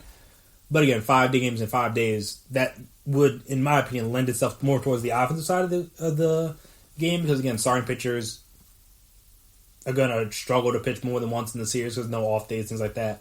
And again, by day 4, day 5, some of these bullpen arms may be a little bit tired. So again, if you have a good lineup, that you could take advantage of some of their mistakes. So like I said, I'm interested to see how it all plays out. But 5 games in 5 days is going to be tough on any arms. It's tough during the regular season, let alone the playoff game where you're probably not going to be pitching as many guys. And like you don't trust as many guys to start playoff games. You trust guys to start during the regular season because, like, all right, we could probably figure some things out. But imagine you're going to see a couple different bullpen days throughout the division series. So yeah, we'll start about the first NL series, because that's what we want to talk about in this segment. And we'll start with the Braves and the Marlins. This is an interesting one, just because, again, shout out to the Marlins. Did not think they were going to get this far. They had the COVID situation. The team was like good but not great during the regular season. But again, shout out to them. They were able to get the job done against the Cubs, who I think, because they played Friday, so we haven't talked since they clinched. So they were able to clinch. So yeah, like I said, good for them. It's cool for them to be able to move on. At least, again, obviously everyone had talked about how the Marlins and Derek Jeter were doing a bunch of things, trying not to win games, blah blah blah. But like I said, they were able to, especially the pitching. Like their pitching was great in those 2 games against the Cubs. They gave up 0 runs in game 2 and only gave 1 run in game 1. So like I said, their pitching was great, and that's what they're going to need against the Braves, because the Braves have very good hitters, have a very good lineup. And obviously, again, they gave up. I think they obviously only scored the one against the Reds in game one of their series. But again, obviously you have Trevor Bauer and like some other things. So, like I said, unless somebody's going to do that, we'll see. But then they were able to put up a 5 spot in game two. And like I said, get the Reds out of here. But again, you knew the Reds, like their offense was not good enough to win a playoff series, in my opinion. But again, they're going to need to hopefully get some better play out of their hitters because Freddie Freeman was not that good. Obviously, he had the big RBI to walk off game one, but he didn't really do a whole lot. Ozuna didn't really do a whole lot. Duvall didn't really do a whole lot. But he had the big 2-run homer. Same with Ozuna, they had big home runs. So again, sometimes it's not about how many hits you get; it's about where you get the hits. So like I said, Duvall and Ozuna got big hits in game two, and that's why they helped advance. That and the fact that again their bullpen and their starting pitching shut down the Braves, which again that's another big thing because again their starting pitching had been a little shaky. So they can get another good outing out of Max Fried. If they can get another good outing out of Ian Anderson potentially, like that's going to be big for them. Like I said, in a series where you're going 5 games in 5 days, you're going to need good starting pitching to try to not tire out your bullpen arms if the series goes 4 or 5 games. So you're not pitching the same guys every night. Just again, not that it's impossible, but it's going to be taxing. You got to have to pick and choose your spots and pick and choose your moments to utilize these guys because you don't have the luxury of having off days or having time in between games to do things. Like, no, you guys are playing every day, assuming like things will get pushed back or things like that. I said you're going to be playing every single day. So like I said, you're going to need good starting pitching to not tire out your bullpen. So if they can get, because I think Max Fried pitched 7 scoreless. Ian Anderson had 6 scores. So if you can get starting pitching like that, that changes a lot of things for the Braves because that was their big bugaboo, their big issue during the season was that outside of Max Fried, they didn't really have great starting pitching. Outside Ian Anderson was good too. So let me not say that. But he only pitched in 6 games. He didn't have a lot of starts. Like I said, Kyle Wright was like, obviously, Soroka went down early, so that hurt. But again, if Anderson and Fried in the bullpen can continue to pitch the way they pitch against the Reds, though, like I said, the Reds lineup, not great. The Marlins lineup isn't like spectacular, but I think it's a little bit better than the Reds lineup. That's gonna be big to see. And also, again, if they can get some of their guys going, like the Freemans, the Ozunas, the Duvalls, that works. The only one that really hit well last season was Acuna, and which again makes sense. He's probably the most talented player. I don't know. Freddie Freeman might win the MVP, so I'm not gonna say he's their best player. But he's their most talented player. So again, you expect those guys to show up. But you need those guys, Swanson, Albies, all these kind of guys to show up. Hopefully, Riley show up at least at the plate in this series while also continuing to pitch well. Like I said, from the Marlins standpoint, like their hitting wasn't really that great in the postseason. Marte was good for them, but again, obviously he got hurt. He was 2 for 4 in the one game. I believe he's not like done, so that's interesting. Like I guess he could still like pinch run. I know he's available for game 2, so I imagine he could potentially continue to be available. Don't know how that's going to work. But I guess we'll kind of see how that goes. I think because Tommy Pham played in all 3 games, and I know he got hit by a pitch in the hand. And he was struggling to like grip the bat and stuff, but like he still played, which hey, shout out to him. But again, we're going to have to see how the lineup holds up because like I said, the lineup wasn't like spectacular during the last round. Though they just got like really good pitching. Which again, if we get another one of those, then we could have a very good series on our hands. Like I said, Alcantara was good, 6 2/3. Only gave up one run. Sixto Sanchez was good. 5 innings, 4 hits, no runs given up. 6K is their bullpen. The only person to give up an earned run in their bullpen was actually no one. So I saw Kitzler. No, I was looking at Whip. So he had no one in their bullpen gave up a run. So, like I said, if that can continue, then the Marlins keep this competitive. Like I said, I think this is the year the Braves finally get over that hump and get to the championship series for the first time in I don't know how long it's been. They keep getting to the playoffs, well, at least recently, they keep getting to the playoffs with losing in the wild card round. So I think this could be the year they get over the hump. But again, it'd be a cool story for the Marlins if they were able to get the job done. But like I said, I just have a little bit more faith in the Braves and their offense to be able to handle themselves in a playoff series. But again, we'll see how it all plays out. And then obviously last series, the one I'm much interested in watching, San Diego versus the Dodgers. Again, the series that everyone probably been looking forward to the most. Oh yeah, also yeah, because we didn't obviously talk about this game either because that game was on Friday as well. But yeah, they won their game 3-4-0. They pitched 9 different guys because again their starting pitchers are hurt. Oh, and that's the biggest thing for them is, and that's I guess they kind of lucked out that they played Tuesday as opposed to Monday. They have an extra day to get guys potentially healthy, but Clevenger and the Met both being out would be a disaster for them. As I said, Paddock, he did not look that good. Davies didn't look that good. So I don't know, like, you could go with, like, Mackenzie Gore, but he'd be making his first start in the postseason, like, or he'd be making not just his first start this year, but, like, his major league debut, I believe, in the postseason. So I don't know if you want to do that to the young guy.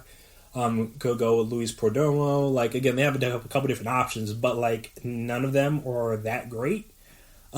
So we'll have to see what they do there. And obviously the Dodgers can at least start out with Walker Buehler and Kershaw for games 1 and 2, which, like I said, if Clevenger and Lamet both can't go, though it sounds like Clevenger maybe and Lamet potentially next series or at least later on in the series. I said that's going to be a massive blow for the Padres because now you're going to have to rely basically entirely on the lineup, and that's a tall ask, in my opinion. Obviously, again, it worked against the Cardinals, and their bullpen was very good. Like I said, they pitched 9 pitchers, only gave up 4 hits, no runs to the Cardinals. Though, again, the Cardinals, not the Dodgers. Even if the Dodgers, not all their players had the greatest seasons, they're still, like I said, they're still a very talented lineup top to bottom. And still have Betts, still have Muncy, still have Bellinger, still have Seager. Like, again, they still have a lot of very good guys in the lineup. Just like I said, even if they didn't really play that great or didn't really hit that great in the last series, like I said, outside of Betts, no one really hit that good. No, well, I guess Chris Taylor was 3 for 6. And those are the only pitch. They only played 2 games, so it really didn't matter at the end of the day. But like I said, still got veterans. Like I said, got Turner, Betts, Seager, Bellinger, Chris Taylor, Will Smith, who I believe is the younger. Is he a younger guy? I know I've heard his name, but that's mainly that might just be because I play MLB The Show a lot. Like I said, I think he's a little bit younger. I don't think he's been the catcher for that long with the Dodgers. But yeah, like I said, you got a lot of guys that have been there before. Obviously, they haven't won a World Series outside of Mookie Betts, but been in the playoffs. They've experienced it. Like, they're not. This isn't like foreign to them. This isn't new to them. Yeah, he's only 25, so I think this is his first. I think this is his first year. Last year he played a little bit last year too. So again, like I said, even he has experience. Like I said, these aren't going to be new guys who hit and play in the postseason. He did not play well, but he played in the postseason. So there is that. At least didn't hit well. Let me just say that. So, like I said, this isn't like a new team. This isn't an inexperienced team like some of the other teams you maybe could have gotten in this round. Again, you're getting one of the most veteran teams in the playoffs. You're getting the favorite in the entire league. So that hurts a lot for the Padres in terms of this matchup. But again, you're getting someone that you've seen. Like this, you're getting a team that you're used to. A team that this be different than them playing the Braves for the first time. Like I said, that's another good team. But again, you didn't play them all season, so you don't really know what to expect. With the Dodgers, you know what to expect. You know who they have. They know their lineup. They know their bullpen. They know their starting pitching, things like that. And again, it's gonna for San Diego. At the end of the day, it comes down to the bats. And again, you could say that about every team in the postseason. So that's not again. I'm not going to put that just on San Diego. But because of their question marks at the starting pitching position, you're going to need those bats to come through the way they did in games 2 and games 3 of the wild card round. So you're going to need guys. You're going to need big hits from Will Myers. You're going to need big hits from Tatis Jr., Machado, Tommy Pham, Cronenworth. You need him to continue to hit well. Profar, you're going to need him to continue to hit well. Even Mitch Moreland was 3 for 6 in the last series in the 2 games he played. So like I said, you're going to need hits from your good players. You need them and timely hits again. Because again, these guys are hitting home runs in big spots, late in games, things like that. Like, you're going to need that from these guys. Like I said, it's good for them that they got the Dodgers after getting a playoff series under their belt. Like I said, if you would have just had a normal playoff situation where you won the wild card game and then you face the Dodgers, like, again, it's a little bit different. But like, they have a whole series under their belt. They were pushed. They had to come back in game 2, and then obviously they were able to get the lead and hold the lead in game 3. Like I said, it's good for them for the experience for these young guys and these guys in the playoffs for the first time to be able to, again, get that first series and their first jitters out of their belt and get, like I said, have big time hits like that. That game 2 was so back and forth. And you were down 6-2, getting back to back home runs, getting big hits, things like that. Tatis Jr., Will Myers, the different guys having their playoff moments, at least so far. Like, that was big for them and their confidence. Obviously, again, it's unfortunate there's no fans, but again, it's just good for them to get that first series jitters out of the way before you get to the Dodgers. Like I said, if you would have just had one game, it would have went a little differently, in my opinion. Again, I don't think they're going to beat the Dodgers, but it's not the Dodgers aren't known to screw up in the postseason. Now, like I said, no fans. Maybe that affects guys like Kershaw and allows him to play more free. Allows the Dodgers as general to play more free. Like, we don't know. And like I said, that's going to be the biggest thing, is that if they can't get Buehler and Kershaw and those guys out of the game early-ish, then the Padres are in trouble. Like I said, they don't have the starting pitching, even when healthy, probably to keep up, and obviously they're not healthy right now. So they're going to need the lineup to get to that bullpen and tire them out. So then, like, if you were able to force the series to go 4 or 5 games, by the end, hopefully your bats can be enough to overcome the Dodgers. Like I said, it may not be enough. It probably won't be enough. I would love the Padres to win. I hope that they win. In my heart, I want them to win. But like I said, the Dodgers have been the best team in baseball throughout this whole season. No, again, that's not a new phenomenon for them. They've been the best team in baseball probably the last couple of years, and with no World Series to show for it. But I think this could be the year that they get it done. So in order for them to do that, they got to get to the next round. So, like I said, I think I'm going to go with the Dodgers and the Braves, though I would very much love the Padres and the Marlins, because that would just be, I don't know if that would be the better championship series. Obviously, the ideal championship series for myself in terms of viewership would be Padres, Braves. But I think Marlins and Padres pulling off the upset in the same series would be pretty entertaining. Like I said, don't know if it'll happen, but I think it'd be pretty cool to see. But yeah, I probably wouldn't go with the favorites in these series. So the Dodgers and the Braves, but I'm pulling for the upsets. So again, we'll see how it plays out. So Dodgers, Braves in the NL to get the championship series, and then Astros and Yankees in the AL to get to the World Series. Because I just need the animosity that a Yankees-Astros championship series, even though no fans will have. Because again, obviously the Astros are a team that has beaten the Yankees in the past couple of years in the playoffs, while they were potentially cheating. Garrett Cole was there for some. Well, he wasn't there for the 2017 year, but he was there for the subsequent years. So again, he beat them last year in the playoffs. So again, they've had a lot of good series in the playoffs. I'd love to watch Astros and Yankees face off again, especially now with Cole on the other side. That'd be fun. But again, we'll see what happens. So Astros, Yankees, Braves, and Dodgers. So those start up on Monday. They'll be done by Friday. So by the end of the week, we'll potentially know who's in the championship series. So should be fun nonetheless. And speaking of fun, and speaking of interesting, and speaking of things that'll be continuing on into a little bit later into the week, Game 3 at the NBA Finals was tonight on Sunday, and we're going to talk about Jimmy Butler putting on one of the better final performances you'll probably see in a while, and probably one of the best ones you've seen in a while, if ever. We'll also talk about his stat line, the rarefied air he put himself in, also getting the Heat at least extending the series by 1 game. Now we'll see if they can break the curse that has befallen the other 3 teams that the Lakers have played in the postseason. But again, we'll talk about all that right after the break. So stay right there.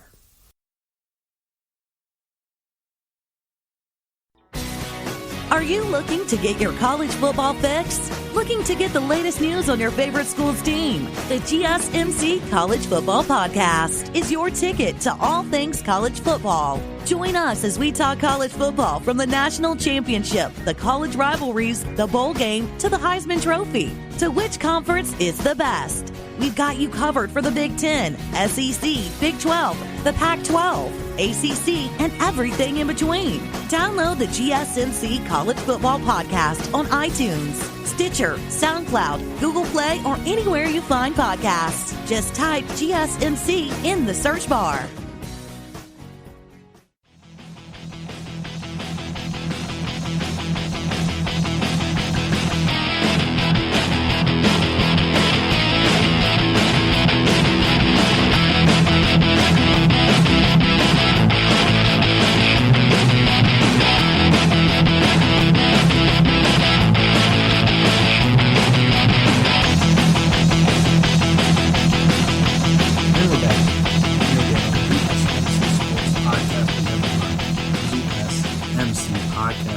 So, Jimmy Butler put on a performance for the ages. Now, like I said, this is one where not that many guys have had this kind of stat line, especially in this kind of game, in a finals game. Your team's down 2-0. Bam's still out. Dragic is still out. We'll see if they'll be available for Game 4. Like I said, I doubt it, but again, as the longer the series goes, the better chance they get them back. It seems like both those guys want to play, but obviously you have to be physically capable of playing, and they haven't shown that they're physically capable of playing just yet, which is why they're still on the bench. Like I said, this was a big win for the Heat, just so that they knew that they could beat the Lakers. Like I said, up until this point, AD and LeBron had been dominant. Obviously, Game 1 was a massacre. They lost. Actually, let me double check to see what the official scoreline was, because obviously they were up by 30. But I think they lost by 20, 18. I think officially. But again, they were up by 30 at that certain point. So that game wasn't really that close. Game 2 on Friday was a little bit closer, but again, I don't really know if it was ever truly in doubt for the Lakers. They were up big at halftime. The Heat kind of tried to make a little comeback there in the second half, but unfortunately it was a little too little, too late. And both in the Game 2, both LeBron and AD were dominant. They both combined for 30. AD had 14 rebounds to LeBron's 9. LeBron also added in 9 assists. They got 16 off the bench from Rondo and 10 assists. There wasn't much the Heat could do. Plus, Jimmy Butler wasn't that game. He was 7 of 17, hit 11 free throws, had 13 assists and things like that. But again, wasn't what we'll just talk about. They got 24 off the bench from Olenek. So shout out to him. He's been playing well. But he had 17 on 5 of 12. They got 9 from Duncan Robinson, 7 for Leonard, who hasn't played a lot. So hey, the 7 was not bad. Crowder had a good game, but at the end of the day, it just wasn't. Like I said, when LeBron and AD are that good, there's not much you could do. It's like I said, Game 3, they needed a great performance from Jimmy Butler to get the dub. Not just that's actually what they got, but also going to the game, they're going to need a great performance from Jimmy Butler. In the finals, you need your best players to play well in order to win games. Like I said, doesn't mean you can't win games if they play poorly or things like that, but especially in the playoffs in general, but especially in the finals, you're going to need your best players to step up and play well. And in the game that the Heat had to have, because again, the series isn't over if they lose, but the chance of you coming back from 3-0 and the chance of you coming back from 2-1 are a lot different. Like I said, 2-1, you're still, again, you win Game 4, now it's a completely different series. 3-0, all right, you win Game 4, but at that point, you're still down 3-1. The chance of you winning 4 games in a row is basically 0. It's never happened. At least to my knowledge, it's never happened in the playoffs. 3-1, okay, that's happened. That's not impossible, but 3-0, that's never happened. At least in... The only time I think that's ever happened is what the Boston, Yankee series, and what was that? 04? I think that's the only time I can remember a team coming back from down 3-0. Maybe it's happened in hockey a couple times. I don't know. I don't follow hockey as as much, but maybe it's happened. But regardless, coming back from 3-0 in a 7-game series is nearly impossible. So like I said, they needed a good performance in game 3 to get the dub. And they got it from Jimmy Butler. He was aggressive from the beginning. I believe he had like 19 at half. Yeah, 19 at half, so he came out 8 of 12 from the field in the first 22 minutes. In his first 22 minutes of the game, only played, like I said, only took 2 minutes off. Really needed that. Ended up with 40 for the game. I believe he had 10 in the fourth, too, so that was big. Had 13 assists, 11 rebounds, hit 12 free throws. So, again, they needed this kind of performance from your best player, and they got it. Like, the exact performance they needed from Jimmy Butler to get the win is what they got. Like I said, that's what you want to see. You want to see your leader step up. Because, again, you could argue that he didn't do enough in Game 2, wasn't as aggressive as he needed to be, wasn't as assertive on the games he needed to be. Obviously, again, had a lot of assists, had the 20-plus points, but you needed him to be more, especially with Bam and Dragic out. Like, they need more from him. And they needed more from him, and they got it. Got 17 from Hero, who was 6 of 18, so he wasn't really that good, but hit a couple threes. Got 13 from Duncan Robinson, who, again, wasn't that good, but hit a couple threes. Hopefully you can build on that. Crowder wasn't that great. 5 of 12, 2 of 8 from 3. Had 12 points, was a plus 20. Like, again, when you look at the starters, their starters plus minus was exceptional because, again, they played better defense. Held the Lakers to 43% from the field, 33% shooting. Anthony Davis only had 15 points on 6 of 9 attempts. Like, that was unlike him. They did a good job on him. LeBron did his thing, had 25, but they were able to hold down the starting lineup. Like, again, Dwight didn't do much. Danny Green had another 0 for. Caldwell Pope was 1 of 5 from the field. The bench is the only thing that really kept the Lakers in this game. Like, Kuzma and Markieff Morris both had 19 off the bench. Like, without them, this game gets out of hand a lot earlier. And so they were able to keep things afloat for them, especially in that second quarter. And even in the third and the fourth as well in the second half. But just especially in that second quarter, they were able to keep things afloat for them. And like I said, they played great off the bench. But yeah, just at the end of the day, like, you need, like, your best players, like, Anthony Davis can't get outscored by Kuzma and Markieff Morris in a finals game. Like that, and you expect to win. Like I said, if that happens, then you need, like, LeBron or somebody to go off for, like, 30 or something. And he didn't. And then next you know, you lose. Like I said, the Heat were a lot better offensively this game, 51% from the field, only 35% from 3, which, again, is not great for them. But when you hit 12, that helps you. Hit 12 of 34, as opposed to the Lakers hitting 14 of 42. That's big. And also you hit 21 or 23 free throws. Again, a lot of that with Jimmy Butler. But Duncan Robinson didn't miss a free throw. Tyler Hero didn't miss a free throw. And Olynyk didn't miss a free throw. Like, that's big. You can't afford to miss those easy ones, as opposed to the Lakers. They missed 7 free throws. So, again, that matters. Some of that was LeBron. But, I mean, come on. We know LeBron not going to hit all his free throws. He was good. Olynyk was good off the bench again. Had 17 points, 7 rebounds. The rest of their bench didn't really do a whole lot. But again, when you get 40-point triple-double with 2 blocks and 2 steals and only 5 turnovers, again, I say only, as if that's, like, great. But it's not that bad. And relatively speaking, as much as he had the ball in his hands, then, like I said, you come up with a big win, 11-point win, in a must-have game. And that was another good thing about the defense, is that they were able to force 19 turnovers. Like, they forced a lot of them in this first quarter, in the first half especially, to keep, like I said, they keep the Lakers kind of sputtering in that first quarter. I think they only had like 23 points. Instead, forcing 19 turnovers on the Lakers was big. So like I said, then that leaves, that's less shot attempts, that's less second chance opportunities, that's less offensive rebounding opportunities. And like I said, that's just a big thing, because they still had 11 offensive rebounds as a team to the Heat's 3. Like I said, when you have all those turnovers, instead of 11, that could have been like 15, 16, 17, something like that. And that might be too much to make up for the Heat, especially an undersized Heat team. Like I said, Jimmy Butler did his thing. It was what they needed him to be, and it was great. According to Marcus Spears, he was the first player to outscore, out-rebound, and out-assist LeBron in the finals game, including his own team. This is via Elias Sports Bureau.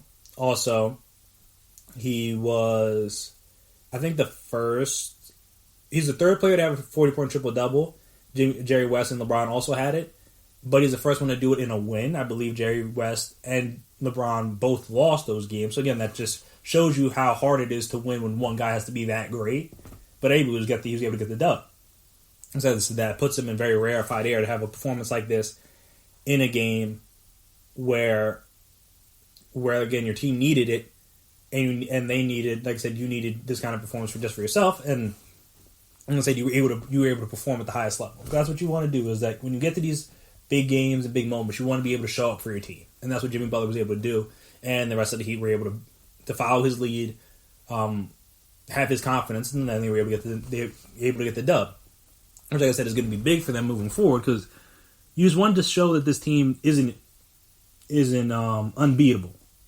Like I said, no series has gone past 5. They've shown very little vulnerability in the playoffs. But I said you just needed the Heat mentally, especially for some of these young guys. You needed to be like, hey, look, we can beat this team. Now, again, is Jimmy Butler going to have a 40-point triple-double again next game? Probably not. But maybe they get Bam back. And then maybe Game 5, Game 6, they can get Dragic back. I mean, again, I'm just guessing here. I don't think either of those things are really going to happen. But again, you never know. You never know, because again, the longer the series goes, the better chance you get some of those guys back.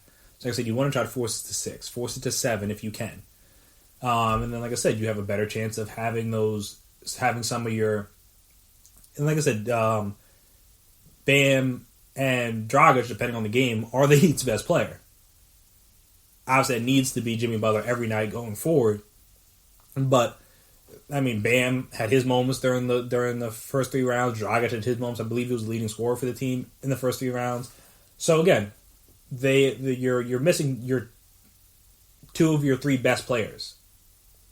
I said that's not going to be easy for anybody, especially not against a team with LeBron and AD. Like it would have been hard enough if they were doing that against the Celtics or who they faced in the second round. The Bucks. Like again, if you were doing that, like they might have even got out of the Eastern Conference playoff bracket. I'm saying not doing it in the finals against 2 top 5 players in the league, like that makes it even more difficult. But like I said, the longer you can extend the series, the better off you'll be. So, like I said, you're going to need Jimmy Butler to be this aggressive, be this assertive on the game. Again, you're going to hopefully get better shooting percentages and performances from Hero and Duncan Robinson and Jay Crowder in the next game. Again, we don't know, because it is the finals. It's not going to be easy, and the Lakers do defend the 3-point line very well with their switching defense and everything. But you're going to hope for better performances, because like again, they shot a combined, that's 25. So they shot those 3 guys, Crowder, Duncan Robinson, and Tyler Hero, shot a combined like 7 of 25, I believe, if my math is correct, which is, just to be exact, 28% from 3. Like I said, hopefully you get better shooting performances from them. They can get that up, like 35, 36, 40%, something like that. And like I said, that makes a big difference. I mean, in the grand scheme of things, it's only like 2 or 3 more threes. Like I said, they hit 2 or 3 more threes instead of winning by 11. Now you're talking about a 16, 17-point win, maybe even more. So like I said, hopefully you can get a little bit better shooting out of them. And like I said, you can just at least show, like you now know, like, all right, we can beat this team. Now you just got to prove it game after game after game. So like I said, if they win game 4, things get a little bit more interesting. I'm not saying they're going to, but if they do, things get a little bit more interesting. And that's all. You don't want a easy finals. You want a sweep. You don't want a bunch of blowouts. You want a competitive championship. Doesn't matter, like again, World Series, Super Bowl, NBA Finals, guy like college football, like the final of the college football playoff and the NCAA tournament, like you Stanley Cup, like you want good final series.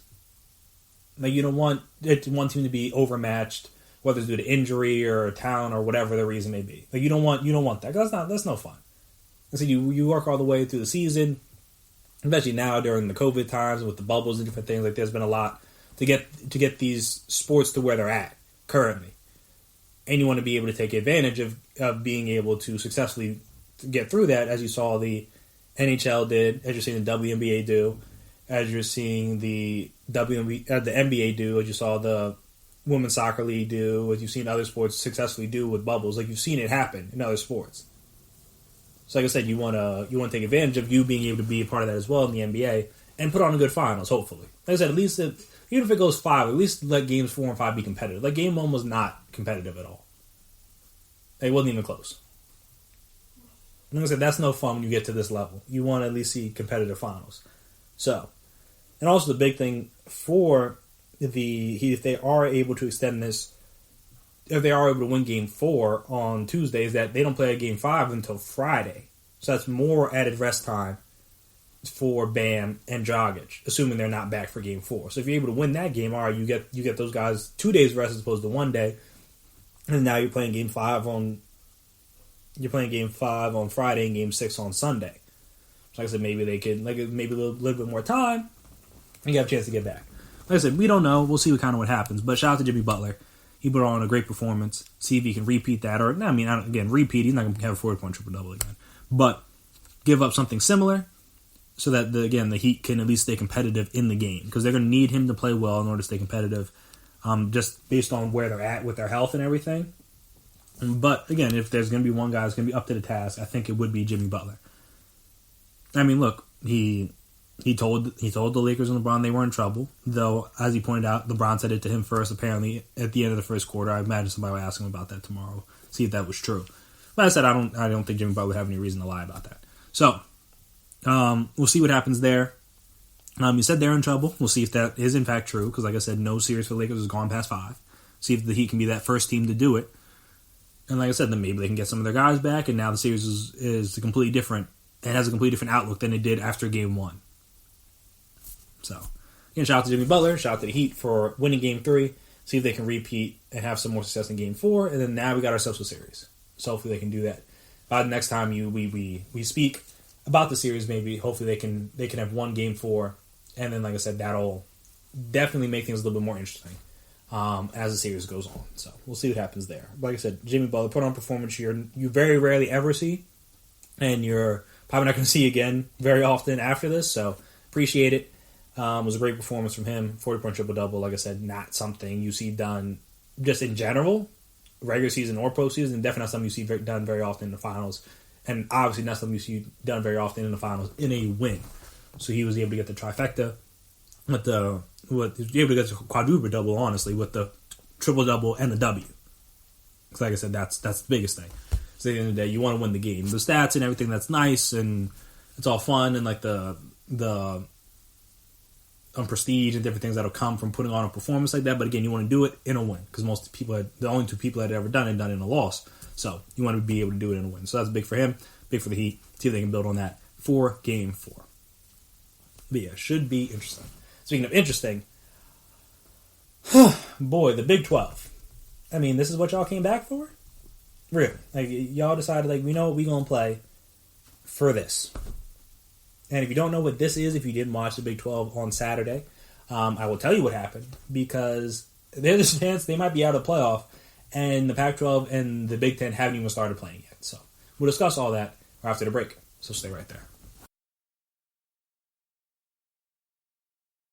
Check out the show built around the women of MMA. From the UFC, Invicta FC, Bellator, and One Championship. We got the fights covered. It's the Golden State Media Concepts Women's MMA Podcast. The latest news of upcoming fights, discussions of previous matches. Join us as we talk to and about the biggest names in women's mixed martial arts. Past, present, and future. When it's the women's fight game, you know where to listen to. The Golden State Media Concepts Women's MMA Podcast.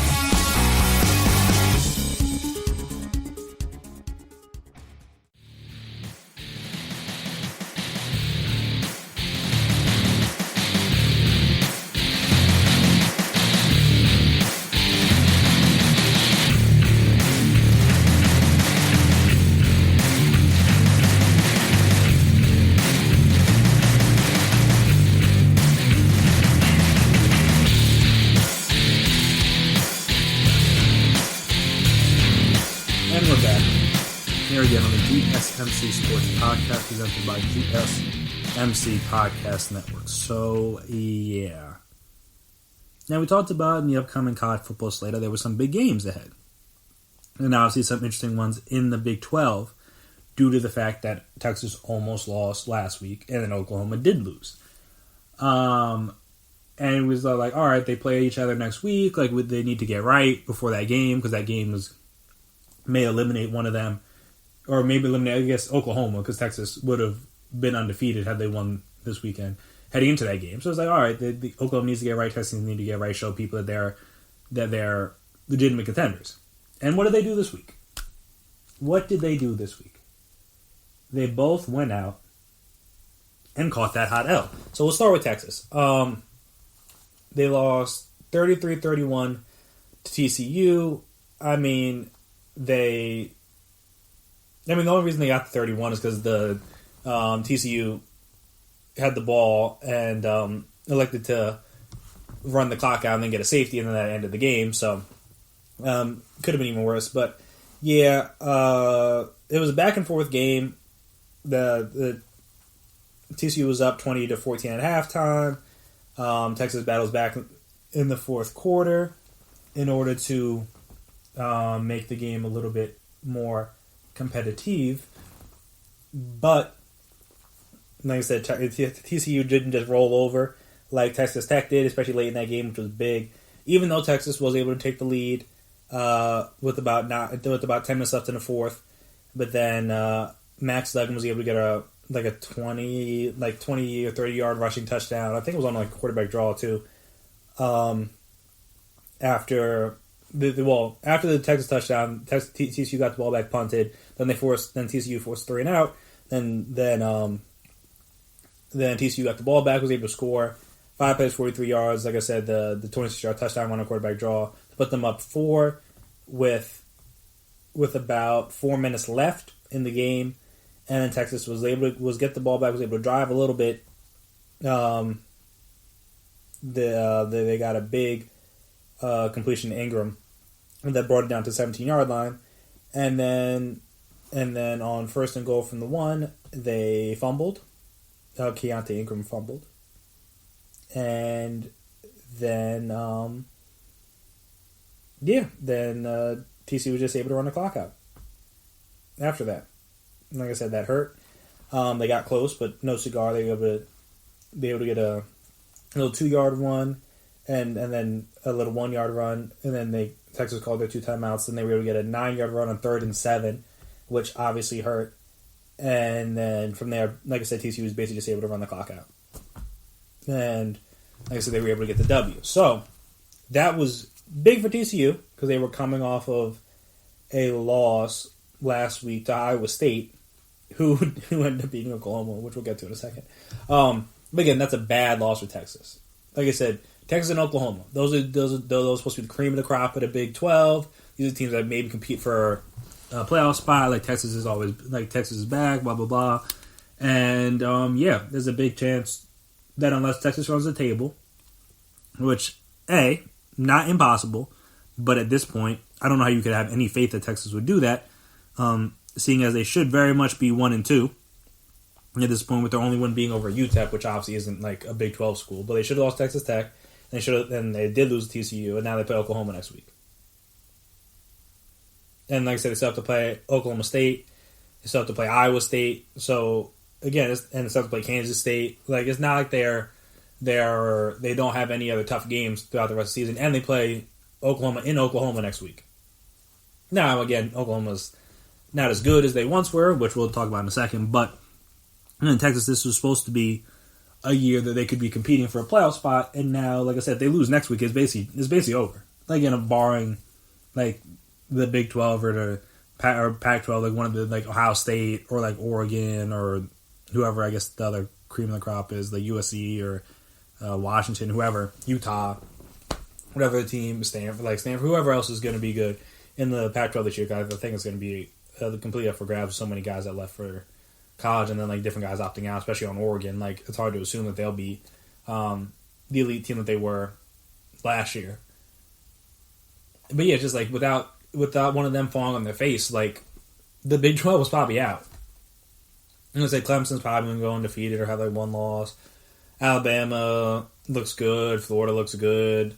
Georgia looked good. So like I said, like you got other teams in the SEC that looked great so far. Again, it's still early in the year, but they look pretty good so far. And like I said, you still have the Big 12, Big 10, and the Pac-12 to play. So the Big 12, they basically need Oklahoma State to win out in order to have a shot at the playoff at this point, in my opinion. Unless again Texas even Texas, like maybe they could get in with one loss, but their one loss is like a bad loss. It's to TCU at home that's unranked, so it's not even like a good loss. Maybe TCU will be a better loss as the season goes on, but it's definitely not great at this moment. And like I said, speaking of Oklahoma, they lost at Iowa State, but they lost 37-30. Spencer Rattler, who had his good moments throughout the game, 25-36, 300 yards, 2 touchdowns, had a bad interception late in that game. And just the Oklahoma defense is just not that good. I mean, it's never really been great, but it's not that good. Like they were up 30-23 in the fourth quarter. They gave up a quick scoring drive after that, and then they gave up another scoring drive to Iowa State with about 4 minutes left. In fairness, like I said, Oklahoma had chances. They had the ball. They drove the ball a little bit, but then on 1st and 10 from the Iowa State 34, Rattler threw a ball up for grabs, and it was picked off in the end zone, and then Iowa State was just basically able to run out the clock. Which, obviously, I mean, technically, like, if they wanted, Oklahoma only had 2 timeouts left when they got the ball. I could be wrong about that. But they only called 2 timeouts on that last drive. So, like I said, but Iowa State got a 5-yard run for a first down on 3rd and 5. So it didn't really matter at the end of the day. But I guess it's possible Oklahoma could have got a shot at, like, maybe blocking a punt or doing, like, again, what was it? That was, like, the Michigan State. I think it was Michigan State one when they blocked the punt at the end of the game. But, yeah. Rattler had, again, some freshman moments just like he did last week. But he's a young guy. He's going to be good, you would think, in the future. But again, he has some of those freshman mistakes. And this comes from a guy inexperienced guy, playing in a Big Ten conference for the first time. He's going to make some bad decisions and make some tough throws. Because again, there's a lot, as I imagine, I was a fine high school athlete, but I wasn't like an elite level high school athlete. But I imagine there's a lot you get away with in high school. Especially as a quarterback, where you're making throws, making plays, doing things that like you just won't get away with at the college level. And like I said, I think Spencer Rattler is learning that. So like I said, offensive talent is there, arm talent is there. He should be fine as he goes on. But as of this moment, like I said, he's still making some of those mistakes, and they're hurting Oklahoma. Like I said, to the point where, like, if Oklahoma wins next week against Texas, like that, like both their seasons are. I mean, Oklahoma's season basically is already done more or less. But if Texas loses again next week, like their season's done too. And like I said, we're in week 4 of the Big 12 season, and the 2 perennial favorites heading in could be done for the year.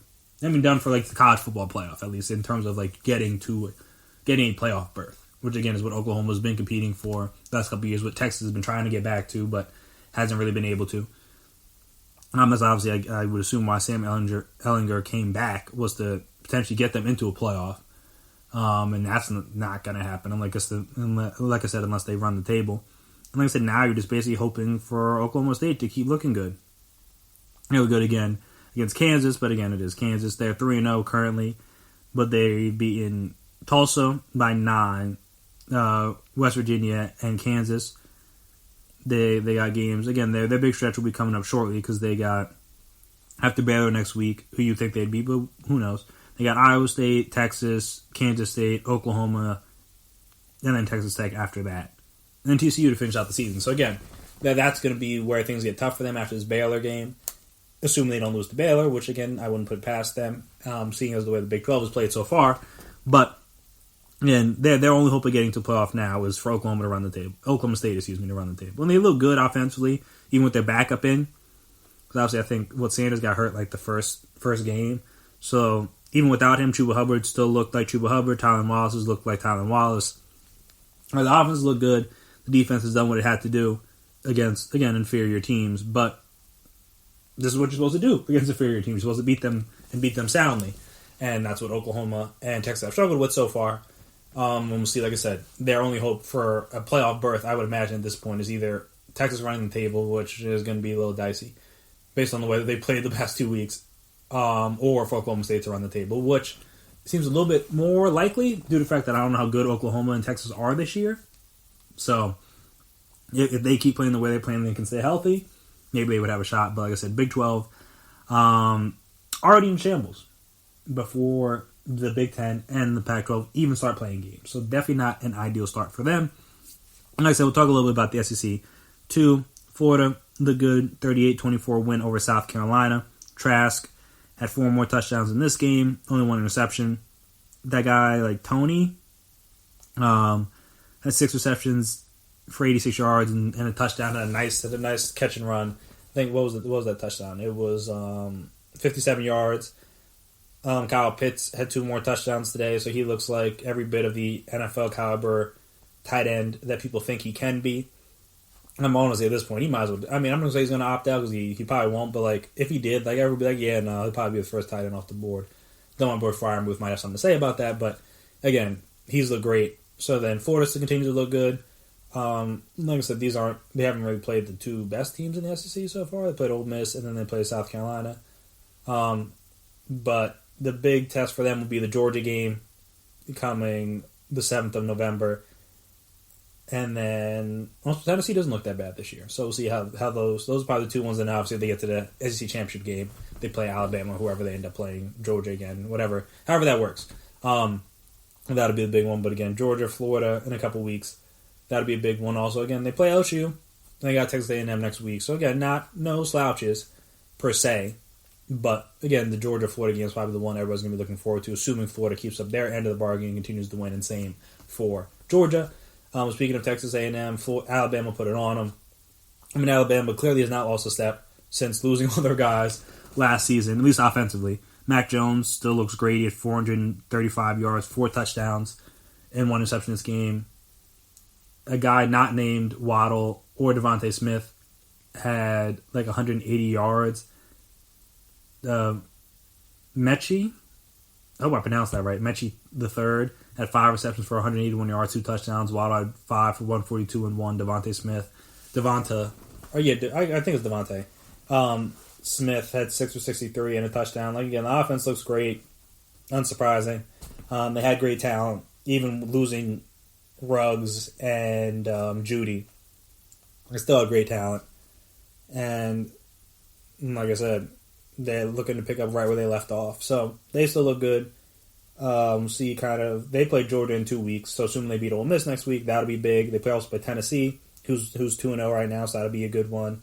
Mississippi State, they lost this past weekend to who they lose to Arkansas, so that's less than ideal after dominating LSU. So I don't know if that says more about them or says more about LSU, but again, we'll see how that goes. They do play LSU again, which again is never really an easy game for them, but LSU is not the same LSU that it was last year, so it's a little bit different.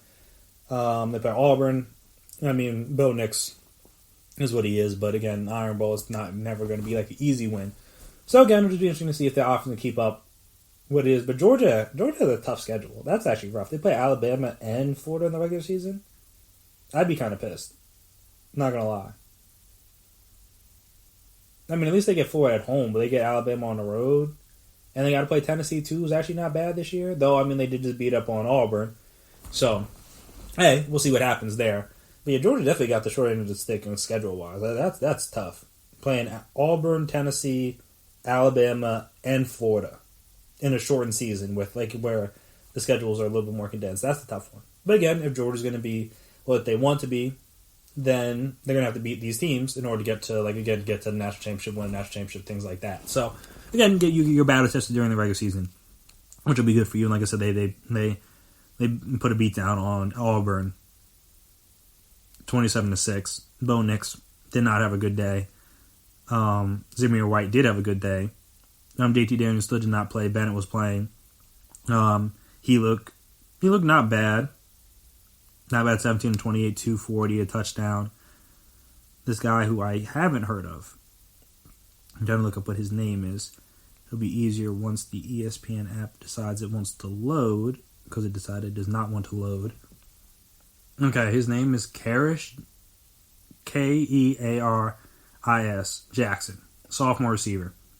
He had himself a day. 9 for 147. No touchdowns, though. George Pickens has the touchdown. But again, had himself a great day. So we'll see. Like I said, we'll see if Georgia can keep up their good play. Tennessee apparently is not that bad this year. Like I said, we'll see if that sticks. They've beaten South Carolina and Missouri, so not exactly the best teams, but still 2-0. And they're ranked in the top 25. So decent test, you would think. But again, if you beat Auburn, you should be able to beat Tennessee, you would think. And then, like I said, though you don't want to look past Tennessee to get to the Alabama game. So that'll be the only way to be interesting. Just because, again, you can't necessarily count on college guys to beat the teams they always should beat. Because, like I said, if that counted, then Texas and Oklahoma State wouldn't have – Oklahoma, excuse me, not Oklahoma State.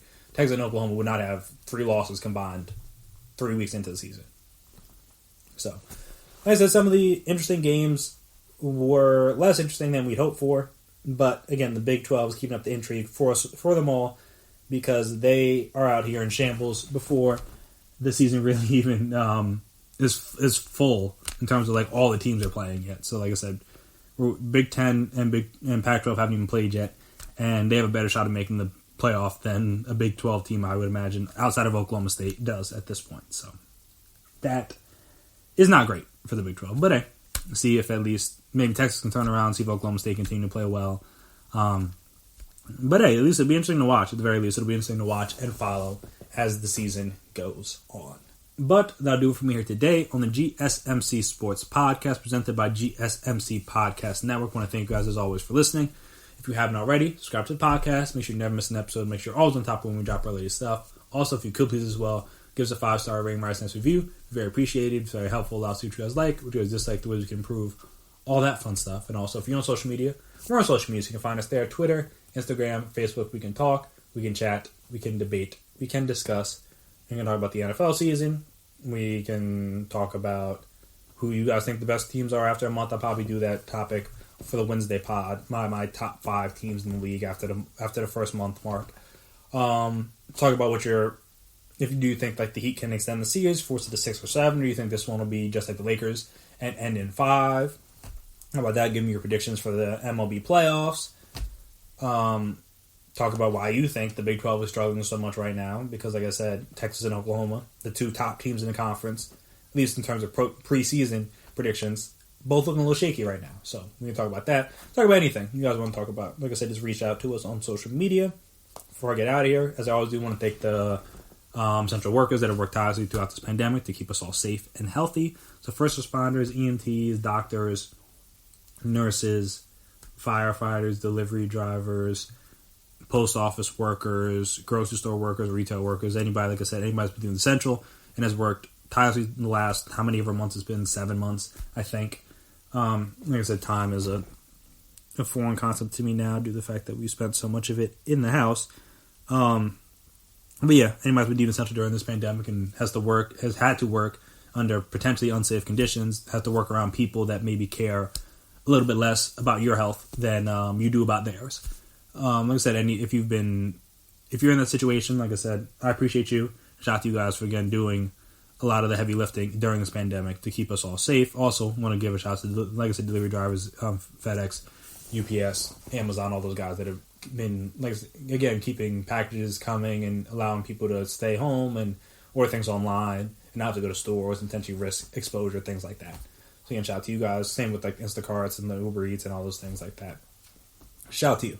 And also, if you're still going out to bars, restaurants, things like that, if you're choosing to do that, then just make sure you tip your bartenders, waiters, waitresses nicely. Again, not telling you to go outside your means or anything like that. But, again, I imagine it will go a long way if you are willing and able to do such a thing. Like I said, I imagine it would be greatly appreciated for those servers, like I said, in the industry that's been hit very hard by this pandemic. Like I said, I imagine any little bit will help and be appreciated. So, again, if you can, I don't see it as being a bad thing.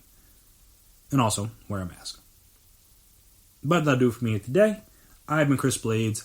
That has been my time. And until next time, peace out. You've been listening to the Golden State Media Concepts Sports Podcast.